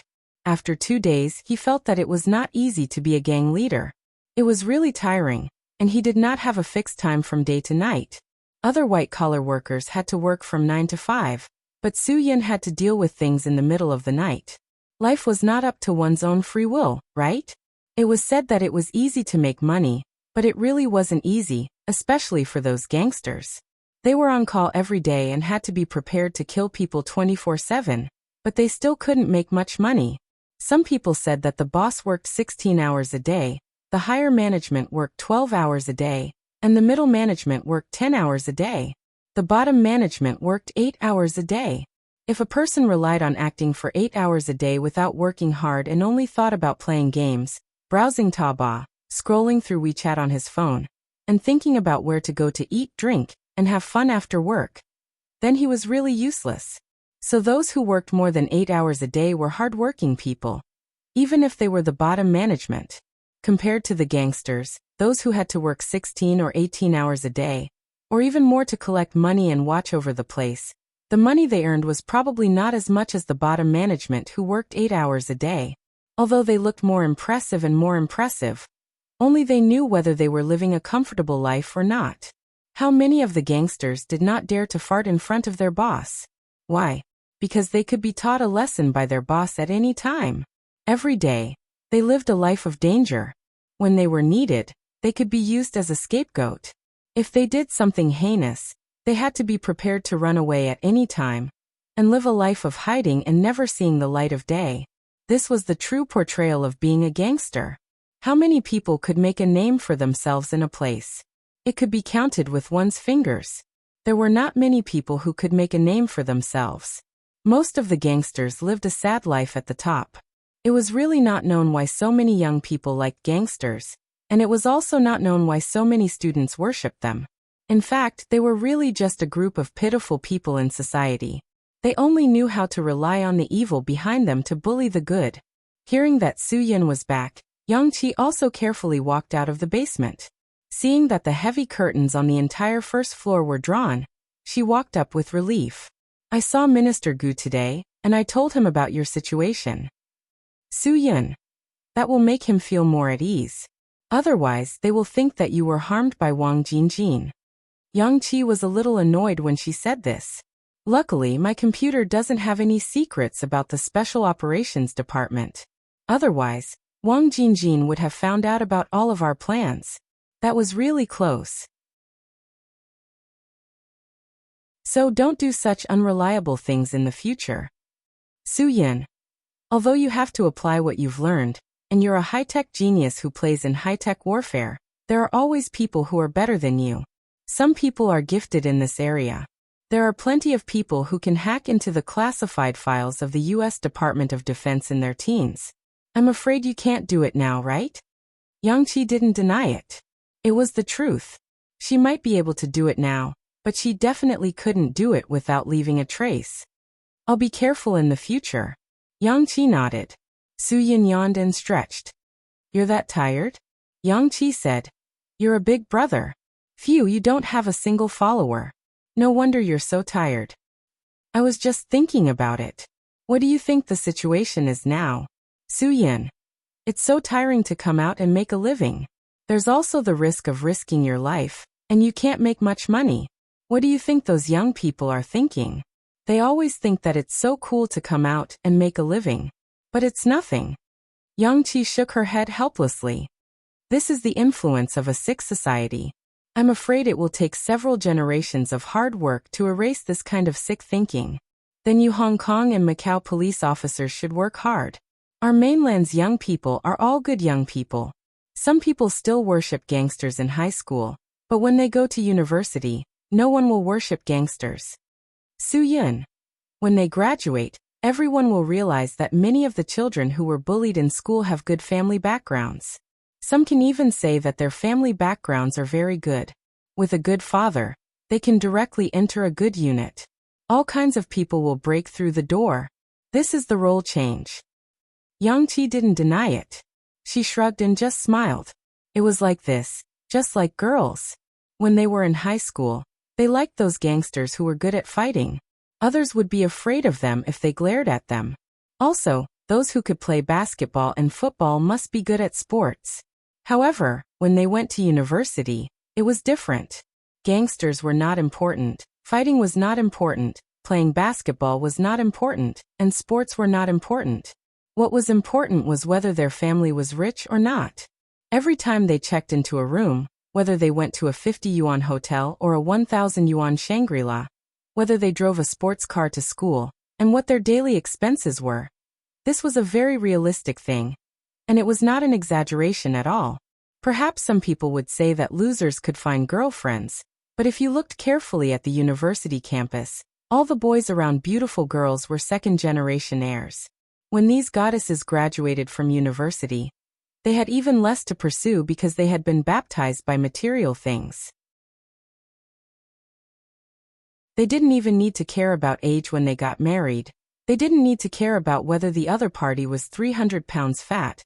They didn't need to care about whether the other party could last for 88 seconds or just once in bed. As long as they had money, everything was not a problem. This was not a kind of growth but a kind of degeneration. But in this sick society, there were countless girls who degenerated because of this.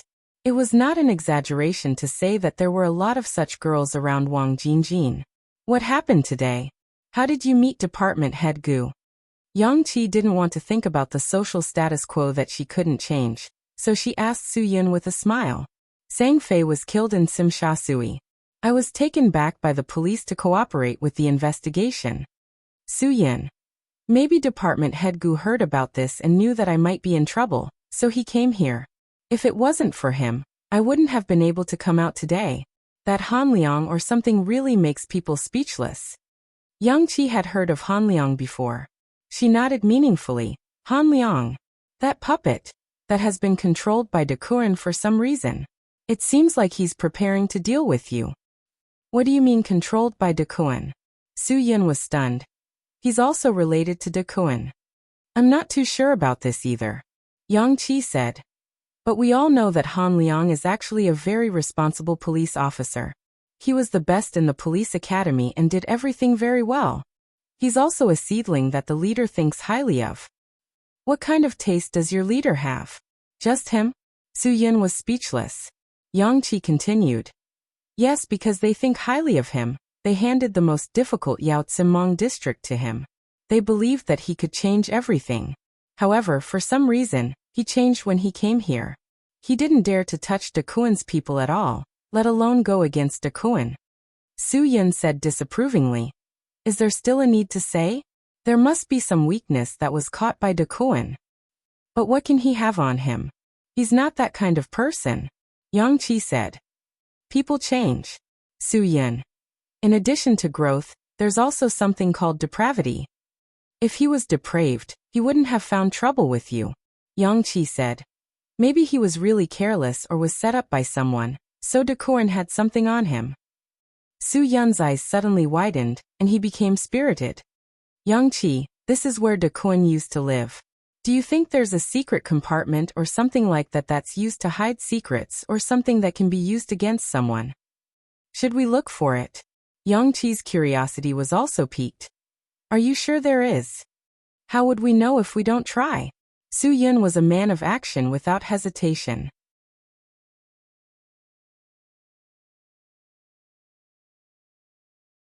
Chapter 22:14. Su Yun and Yang Qi had both received professional training in criminal investigation, so it wasn't difficult for them to find something. As long as they analyzed the psychological activities of a normal person and made a simple analysis of the scene, it wasn't difficult to calculate the location of the thing they needed. Soon, both of them fixed their suspicions on the bookcase in Dakuan's study. After a careful search, they found that there was a fake book in the bookcase. The inside of the cover was hollow, and it was a storage box that looked like a book. There were many USB drives and memory cards inside. Yang Qi frowned. This thing could be said to be very suspicious. Perhaps it contained some unknown secrets of the Hongdong society. The two of them quickly turned on the computer in the study, eager to see what was inside. After opening a USB drive, Su Yun and Yang Qi found that it was all in the same format with a date label. Yang Qi's curiosity couldn't be controlled in an instant. She couldn't wait to find out what the secret was. But when Yang Qi opened a video file, her whole face turned red in an instant. Because it was secretly filmed with some embarrassing scenes between men and women. At that time, she quickly got up and turned her head around. The result really shocked her. Su Yun took a deep breath. These secrets are a bit exciting. How can it be these things? Itsu. Yang Qi suppressed her disgust. Is this the reason why Dakuan can do evil in Yao Tipmong district without being controlled by the relevant departments? This is really something. It's the age of internet information now. No one can withstand such torment. Su Yun, if this video is exposed on the internet, not only will the whole Hong Kong and Macau know about it, even the whole mainland will be famous. Su Yun looked at the video a few times. This is much clearer than the video of the sex incident in the fitting room in mainland China. Don't look at it, Yang Qi said. What's there to look at? I really need to take a look. Su Yun wasn't joking. I don't care who the female lead is. What I care about is who the male lead is. Yang Qi, I don't know that many people in Hong Kong and Macau, so I still need your help. I don't want to look at such disgusting things. Yang Qi refused. Su Yun, I'll play it. Find the face of the person as soon as possible. Then you can take a look and see if you can recognize this person. What's the use of recognizing them? You just need to see if there is Han Liang. The rest has nothing to do with you, Yang Qi said. If there's a day when you really need it, you'll find a way. I'll go down first. Yang Qi said and left. She didn't give Su Yun a chance to speak again. SSS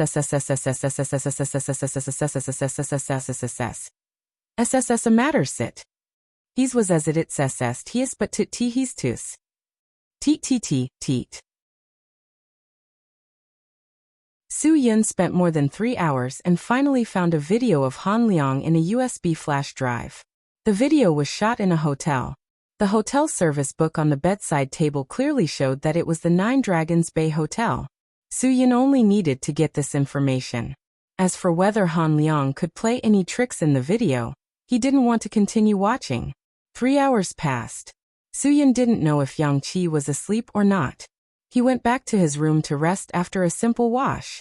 Su Yun was sure that although Gu Ming warned Han Liang yesterday, Han Liang still wouldn't let him go. After a person was repressed, they would definitely get a strong release. Han Liang had finally gotten rid of De Kuan's control with great difficulty. Now that Su Yin had come, he had to get rid of all of this before he could be himself again. Otherwise, he would only be a puppet for the rest of his life. What was the point of living then? Therefore, Han Liang absolutely wouldn't allow Su Yin to get hold of any evidence against him. The next morning, Han Liang brought a few people directly to Su Yun's residence. He issued a search warrant and was ready to find out Su Yun's secrets. He wanted to make Su Yun lose the qualifications to continue being on equal footing with him. Su Yun just finished breakfast with Yang Qi when he heard a knock on the door. He went to the door and saw that it was Han Liang. He thought that this guy was too impatient. He wanted to get rid of him so quickly. Look at what this is. Han Liang put the search warrant in front of Su Yun. Look carefully. It's best not to disturb us. Oh, search warrant. Su Yun was startled. He thought that this guy really gave him a surprise attack. It didn't matter if Han Liang came in and searched, but if he saw Yang Qi, it would be troublesome. If he explained this matter to Han Liang, it would be troublesome if this matter was passed to Wang Jingjin. But if he didn't explain this matter to Han Liang, then Su Yun would really be in trouble. He was suspected of detaining a police officer. No matter which country or city it was in, it was absolutely forbidden. Officer Han, if you made a fake search warrant, I wouldn't be able to tell. Su Yun smiled. He still blocked the door. He absolutely couldn't let Han Liang rush in. Moreover, Su Yun spoke very loudly so that Yang Qi in the basement could hear it. This way, Yang Qi could prepare for anything. Yang Qi heard that the police came, and was obviously very surprised. If her situation was really seen, she didn't know how to explain it for a while. If you don't believe the search warrant, then I have nothing to explain to you. Han Liang snorted and waved to his subordinates. Go in and search. Wait a minute. Su Yun stood at the door and blocked Han Liang outside. Naturally, he wouldn't let anyone else in. Officer Han, if you really want to search, you can come in with me first. I will show you something. After you see it, you can make a decision. Why should I listen to your orders? You must be kidding. Han Liang said disdainfully. I don't mean to make you listen to my orders. Su Yun. It's just that Officer Han will definitely not regret seeing this. I can promise you this. This is also something that you must want to get. Han Liang said righteously. I, Han Liang, will not accept your bribes. Don't give me that. Today, I want to find evidence of your crime and let you know that Hong Kong and Macau are places where the law is enforced. How can I bribe? Even if I want to bribe, I will make sure that everyone comes together. I can't just give it to you, Officer Han. Others will be jealous if they see it. Su Yun. What I want to show Officer Han is not suitable for others to see. Officer Han, think carefully. Is there something that you don't want others to see? In the face of such a direct threat, Han Liang couldn't bear it anymore. He immediately ordered everyone to attack. That night in the Nine Dragons Bay Hotel, Officer Han must have had a very good time, right? Su Yun suddenly whispered in Han Liang's ear. I don't know if your subordinates know about this matter. Han Liang's face fell. He didn't expect Su Yun to know so much. Officer Han, what I want you to see is your heroic appearance that night. You were in high spirits. Su Yun, you don't want your heroic appearance to be appreciated by others, do you? You. Su Yun, are you threatening me? Su Yun shook his head. Of course not. I am protecting Officer Han's reputation. Think about it. If your matter is known by others, how big of an impact will it have on you? I am doing this to protect you, to protect your reputation from any damage. Otherwise, don't play tricks with me. Han Liang stared at Su Yun, then turned to the others and said, You all guard outside. Don't let anyone in. I will go and see what tricks he wants to play. Officer, it will be dangerous for you to go alone. I will go with you. A few people who wanted to protect themselves stepped forward. Listen to the order. Han Liang said. What you need to do is to guard your own position. Don't let anyone in. None of you can leave your post. Without my order, no one can come in.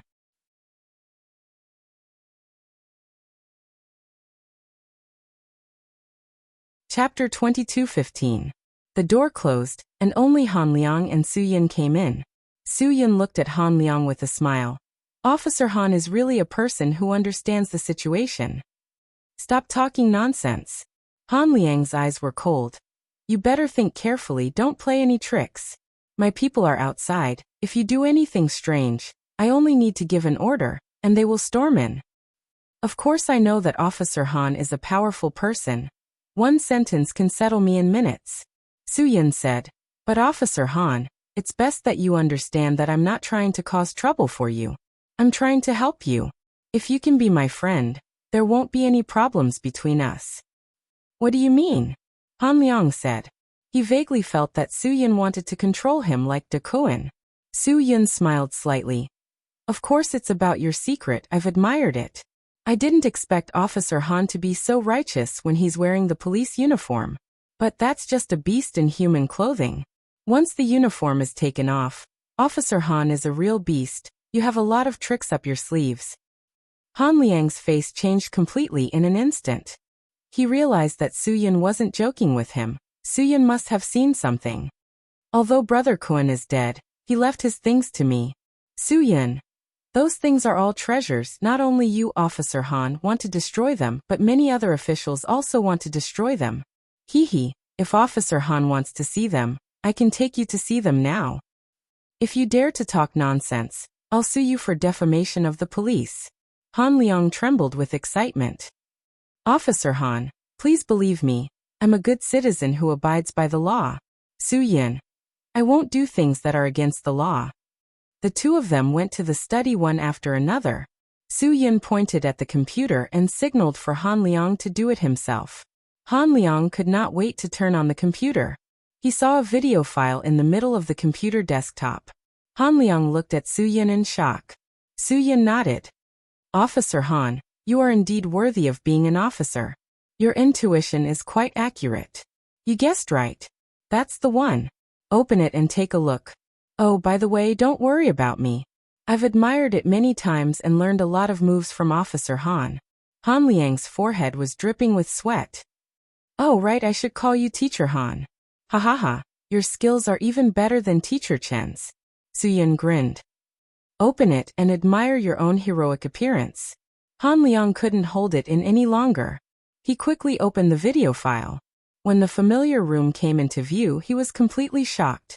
In the image, he went straight to the point and pounced on the unconscious girl on the bed. Han Liang's heart beat violently, as if it was going to jump out. His fingers trembled. When his face appeared clearly in the image, he could no longer stay calm. Han Liang quickly closed the video, deleted it, and emptied the recycle bin. After everything was done, he felt as if he had completely let go of everything. However, Su Yin saw all of this. He looked at Officer Han with a smile. Officer Han, your hands are quite fast. Ha. Ha ha ha. It's gone. There's nothing left. Han Liang laughed like he was possessed. What can you do to me now? If you don't have evidence, do you think anyone will believe anything you say? Han Liang's body and mind were elevated. Only he could understand. He felt like he was reborn from the dead. This feeling made him 100 times, 1,000 times more excited than when he was promoted. We are not 3 or 5 years old anymore. How can we be so careless and careless? Su Yin. Officer Han, did you really think that I let you in to give you a chance to delete the video? You're too naive. Han Liang was about to dismantle the computer. He wanted to take away the hard drive and completely destroy it. He wanted to smash it into powder. Then, no one would be able to recover the contents of the hard drive. Ha ha ha, he was just that capricious. Don't waste your energy. Officer Han, even if you burn the entire computer, the original file is still in my hands. Su Yin said. You better think it through. I've already set a time for your video file to be sent. In another hour, the file will be randomly sent to thousands of unknown mailboxes on the internet through my email. I believe that many people who see such an email will take the opportunity to study it seriously before sending it to their friends. The sweat on Han Liang's forehead kept dripping down his face. He couldn't wait to kill Su Yin right now. Hong Kong and Macau are only so big. I believe that your reputation will soon surpass Teacher Chen's. Su Yin. At that time, Officer Han will be an idol. Su Yin. Han Liang was furious. He stood up and grabbed Su Yin's collar, pulling him in front of him. Do you believe that I will kill you right now? Su Yin shook his head. I don't believe you. Han Liang was speechless. Then do you believe that I can make you an internet celebrity in minutes? Su Yin asked Han Liang with a smile. Han Liang completely admitted defeat. He let go of Su Yin's collar and sat down heavily on the chair. One false step, one everlasting regret. Han Liang really regretted what he had done. This matter would really ruin his life. Why? Why did it turn out like this? Han Liang's heart was painful and ferocious. He wished so much that he could be a good police officer. He wished so much that he could change the social order in Hong Kong and Macau. He wished so much that he could be a role model in the police world. However, because of that moment of impulse, he did something that he shouldn't have done and completely let himself fall into the abyss. An abyss that he could never climb out of. His mind kept flashing back to the years when he was in the police academy. Those were things that were originally imprinted in his heart. He wished so much that he could become a good police officer that was respected by the citizens. He wished so much that he could become a person that was supported by thousands of people. But because of that one false step, everything he had was finished. His life was completely plunged into darkness. Just this video was enough to lock him into a cage that he would never be able to turn over. Everything. Han Liang wished so much that he could restart his life. Everything. Han Liang wished so much that he didn't drink that day. He wished so much that he didn't get bewitched by Dakuan. But there was nothing in this world that could make people regret. There was also nothing that could be restarted. Life was short. If something was done, it was done. If something wasn't done, it wasn't done. It wouldn't give anyone a chance to regret. No matter who it was, there was no choice to regret the things that they did. No matter who it was, they could only silently bear the consequences of their own choices. Everyone should know that the things that passed away would never come back. Han Liang wanted to restart, because he didn't want to do anything that would make him regret. He didn't want to do anything impulsive. He just wanted to take every step carefully. He just wanted to take one step at a time every day. Although that would make his life very tiring, it would prevent him from committing these unforgivable crimes. Without the guilt, he could do things for the citizens with peace of mind. He could win glory for the police world and bring glory to his family instead of shame. Han Liang absolutely wouldn't allow this video to be leaked. If that happened, he who was born in a police family would bring shame to his entire family. He could consign himself to eternal damnation, but he couldn't let his entire family be consigned to eternal damnation with him. That was why Han Liang was willing to be Dakuan's puppet at that time. And now it was the same for Su Yin. As long as Su Yin protected this secret for him, he would do anything. He could turn a blind eye to anything that Su Yin did. As long as Su Yin didn't push his entire family into eternal damnation, Han Liang really couldn't take it anymore. He desperately grabbed Su Yin's wrist. What do you want me to do? Tell me. What do you want me to do?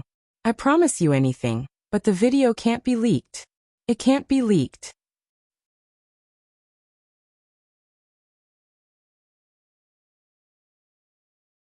Chapter 22:16. Su Yin smiled slightly. From the fact that Dakuan could do whatever he wanted in Yujianwang district, it could be seen that Han Liang was a person who would do anything for his reputation. The only reason Dakuan could be so unbridled was because of Han Liang's fear of this matter. Officer Han, I don't mean to do anything to you. Su Yin. I asked you to see this today because I don't want you to make this matter out of hand. If I wanted to do that, everything wouldn't have to be so complicated. Han Liang nodded desperately. Yes, I understand what you mean. Brother Yin, as long as you don't expose this matter, I won't interfere with anything you do in Yujianwang district in the future. I definitely won't cause trouble for you. You can rest assured that I'm not like Dakuan. Su Yin. I have my own principles. If people don't offend me, I won't offend them. What kind of rules Hongdong society had in the past are still the same now. I know very well what kind of people they are for. I'm not Dakuan. I won't let my subordinates not follow the rules and do whatever they want. Han Liang looked at Su Yun with his eyes wide open. He didn't believe Su Yun's words. Su Yun continued. There are some things that Hongdong society must obtain. No one can change it. But I won't bully those old, weak, sick, and disabled people. I'm not as heartless as Dakuren. Of course, I'll try my best to control my subordinates and not cause trouble for the police. Is what you said true? Han Liang asked tentatively. Of course, what I said is true. Su Yun nodded. But I also have my conditions. You'd better not bring the police to cause trouble for me.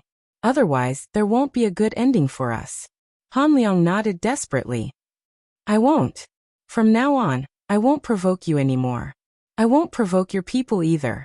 Even if Han Liang were to provoke Su Yun now, he wouldn't do it. He definitely couldn't let his family's reputation be tarnished. This was Han Liang's bottom line. As long as Officer Han cooperates with me, I can guarantee that this video won't be seen by anyone else, Su Yun said. I'm a man of my word, and I hope you'll be a man of your word. Right now I have something on you. You know what I mean? Han Liang lowered his head. Now whatever Su Yun said, he absolutely did not dare to have any objections. As long as the video was not leaked, he had no other requests. Take your men and leave. There are so many policemen at the door early in the morning. How unlucky is that? Su Yun. Take your people away, and I'll delete the video in the email. I promise I won't let it leak out. Alright, there's nothing else. Don't waste your time here. Yes. I'll take my men and leave right away. Han Liang was a man of his word. He immediately got up and left Su Yun's room. After leaving, he quickly took his men and left. Han Liang's people didn't understand why Han Liang would do this. However, Han Liang's face was gloomy, so no one dared to ask. They knew that their commander must be in trouble, and this trouble wasn't something they could solve. After going back, investigate the whereabouts of Pig Head's men, Han Liang said. This matter has nothing to do with Su Yun. He has already promised me that he will abide by the rules in Yao Jianwang district. If there's nothing serious, I hope you don't provoke the people of Hongdong society. Let's see how he disciplines his own people first. Commander, do you believe this person's words? Someone raised an objection. What can I do if I don't believe it? Han Liang said. Everyone knows that he killed Dakuren. Even so, he couldn't be brought to justice. Li Guang from Jilong City stood up for him without hesitation. He's more difficult to deal with than Dakuren. We have to think about it at length. But this morning, you said that we have to end this quickly. We can't tolerate and nurture evil. We can't let him form his power. Once he does, we'll be even harder to deal with. Han Liang glared at his men. That's because I understand the situation now. If we do this again, we'll only bring trouble to ourselves. But, no buts. Han Liang interrupted his men. I'll tell you one last time. Su Yun has already promised me that he won't cause trouble for our police station. Since that's the case, we don't want to make trouble for ourselves. If there's a conflict between their societies, it'll be a dog-eat-dog fight. We'll avoid it. Everyone nodded and didn't raise any objections. This Han Liang was the Han Liang they knew in the past. When Dakuren was still alive, Han Liang was in this position. It was only after Dakuren's death that Han Liang began to make a big move in the society's affairs. He began to intervene. Once he caught anyone from the society doing something illegal, he would make a big fuss out of it. Now, everything seemed to have returned to the past. But then again, there was nothing wrong with going back to the past. At least they wouldn't work overtime every day. And they wouldn't have to risk being attacked by the society to catch people. Although returning to the past wasn't the result everyone wanted, it was definitely a result they could accept. Su Yun didn't expect the video to be so useful. He casually made up a few sentences and scared off Han Liang's men. This was the result he wanted. He couldn't let the police harass him all the time. It would affect what he wanted to do now. Wang Jingjin naturally heard about the big incident that happened in Yao Jianwang district. Regarding Sang Fei's death, there were already people who suggested that Su Yun wanted to get rid of Dakuren's wings and cultivate his own forces. But Wang Jingjin also had his own opinion about this. He invited Su Yun to have lunch at his house. Su Yin agreed readily. The closer he was to Wang Jingjin, the more advantageous it would be for his future development. When Su Yin arrived at Wang Jingjin's house, lunch was already prepared. Su Yin smiled and said, "I'm really flattered that boss treats me like this. Sit down. Hehehe, it's just a simple meal." Wang Jingjin smiled and went straight to the point. "I heard that something happened last night. Who killed Sang Fei? You should have a rough guess in your heart, right?" Su Yin smiled. "There must be a lot of people who think I did it, right?" "That's right." Wang Jingjin didn't deny it. "There are indeed a lot of people who think you did it. And you're indeed the one with the most motive." Su Yin. "Then what do you think, boss? Do you also think I killed Sang Fei to get rid of De Kuan's men?" "I don't think so. Because I think you don't even care about Sang Fei. Sang Fei isn't a threat to you at all," Wang Jingjin said. "So you don't have to kill Sang Fei to cultivate your own forces. Killing Sang Fei won't do you any good. As long as boss doesn't suspect me, I'm satisfied. As for what other people are willing to say, I don't care." Su Yin. "As long as I have a clear conscience, it's fine. As for who killed Sang Fei, I'm very clear in my heart." Wang Jingjin nodded. "That's good. You have to know what you're doing. Otherwise, once things get out of hand, it won't be so easy to control." Su Yin. "I believe you have the ability. If you need me to help you with anything, you can tell me directly. If I can't even handle such a small matter and still need boss to help me solve it, then wouldn't I be too useless?" Su Yin. "Boss trusts me. That's why he handed Yujianwang district to me. I have to take care of everything in Yujianwang district. It's my duty." Wang Jingjin looked at Su Yin with praise. "Good, you're very courageous. What about the police? Are there any problems that can't be solved? Yesterday, I was taken back by the police. But they didn't have a reason to arrest me, so they let me go." Su Yin smiled. "They can't arrest people for no reason. Then what happened in the morning?" Wang Jingjin asked very calmly. Su Yin was slightly startled. It seemed like Wang Jingjin still had spies in Yujianwang district watching him. Boss really knows everything, and there's nothing he doesn't know. Su Yin, you don't think that I don't trust you, right? Wang Jingjin smiled. "Don't think so much. It's just that I have some friends in the police. They only told me this because they were thinking about you and me. So I heard that Han Liang went to your house to find trouble with you. That you're tuning in to the Earbook Haven YouTube channel. Don't forget to subscribe and join us on this journey to catch the most captivating stories."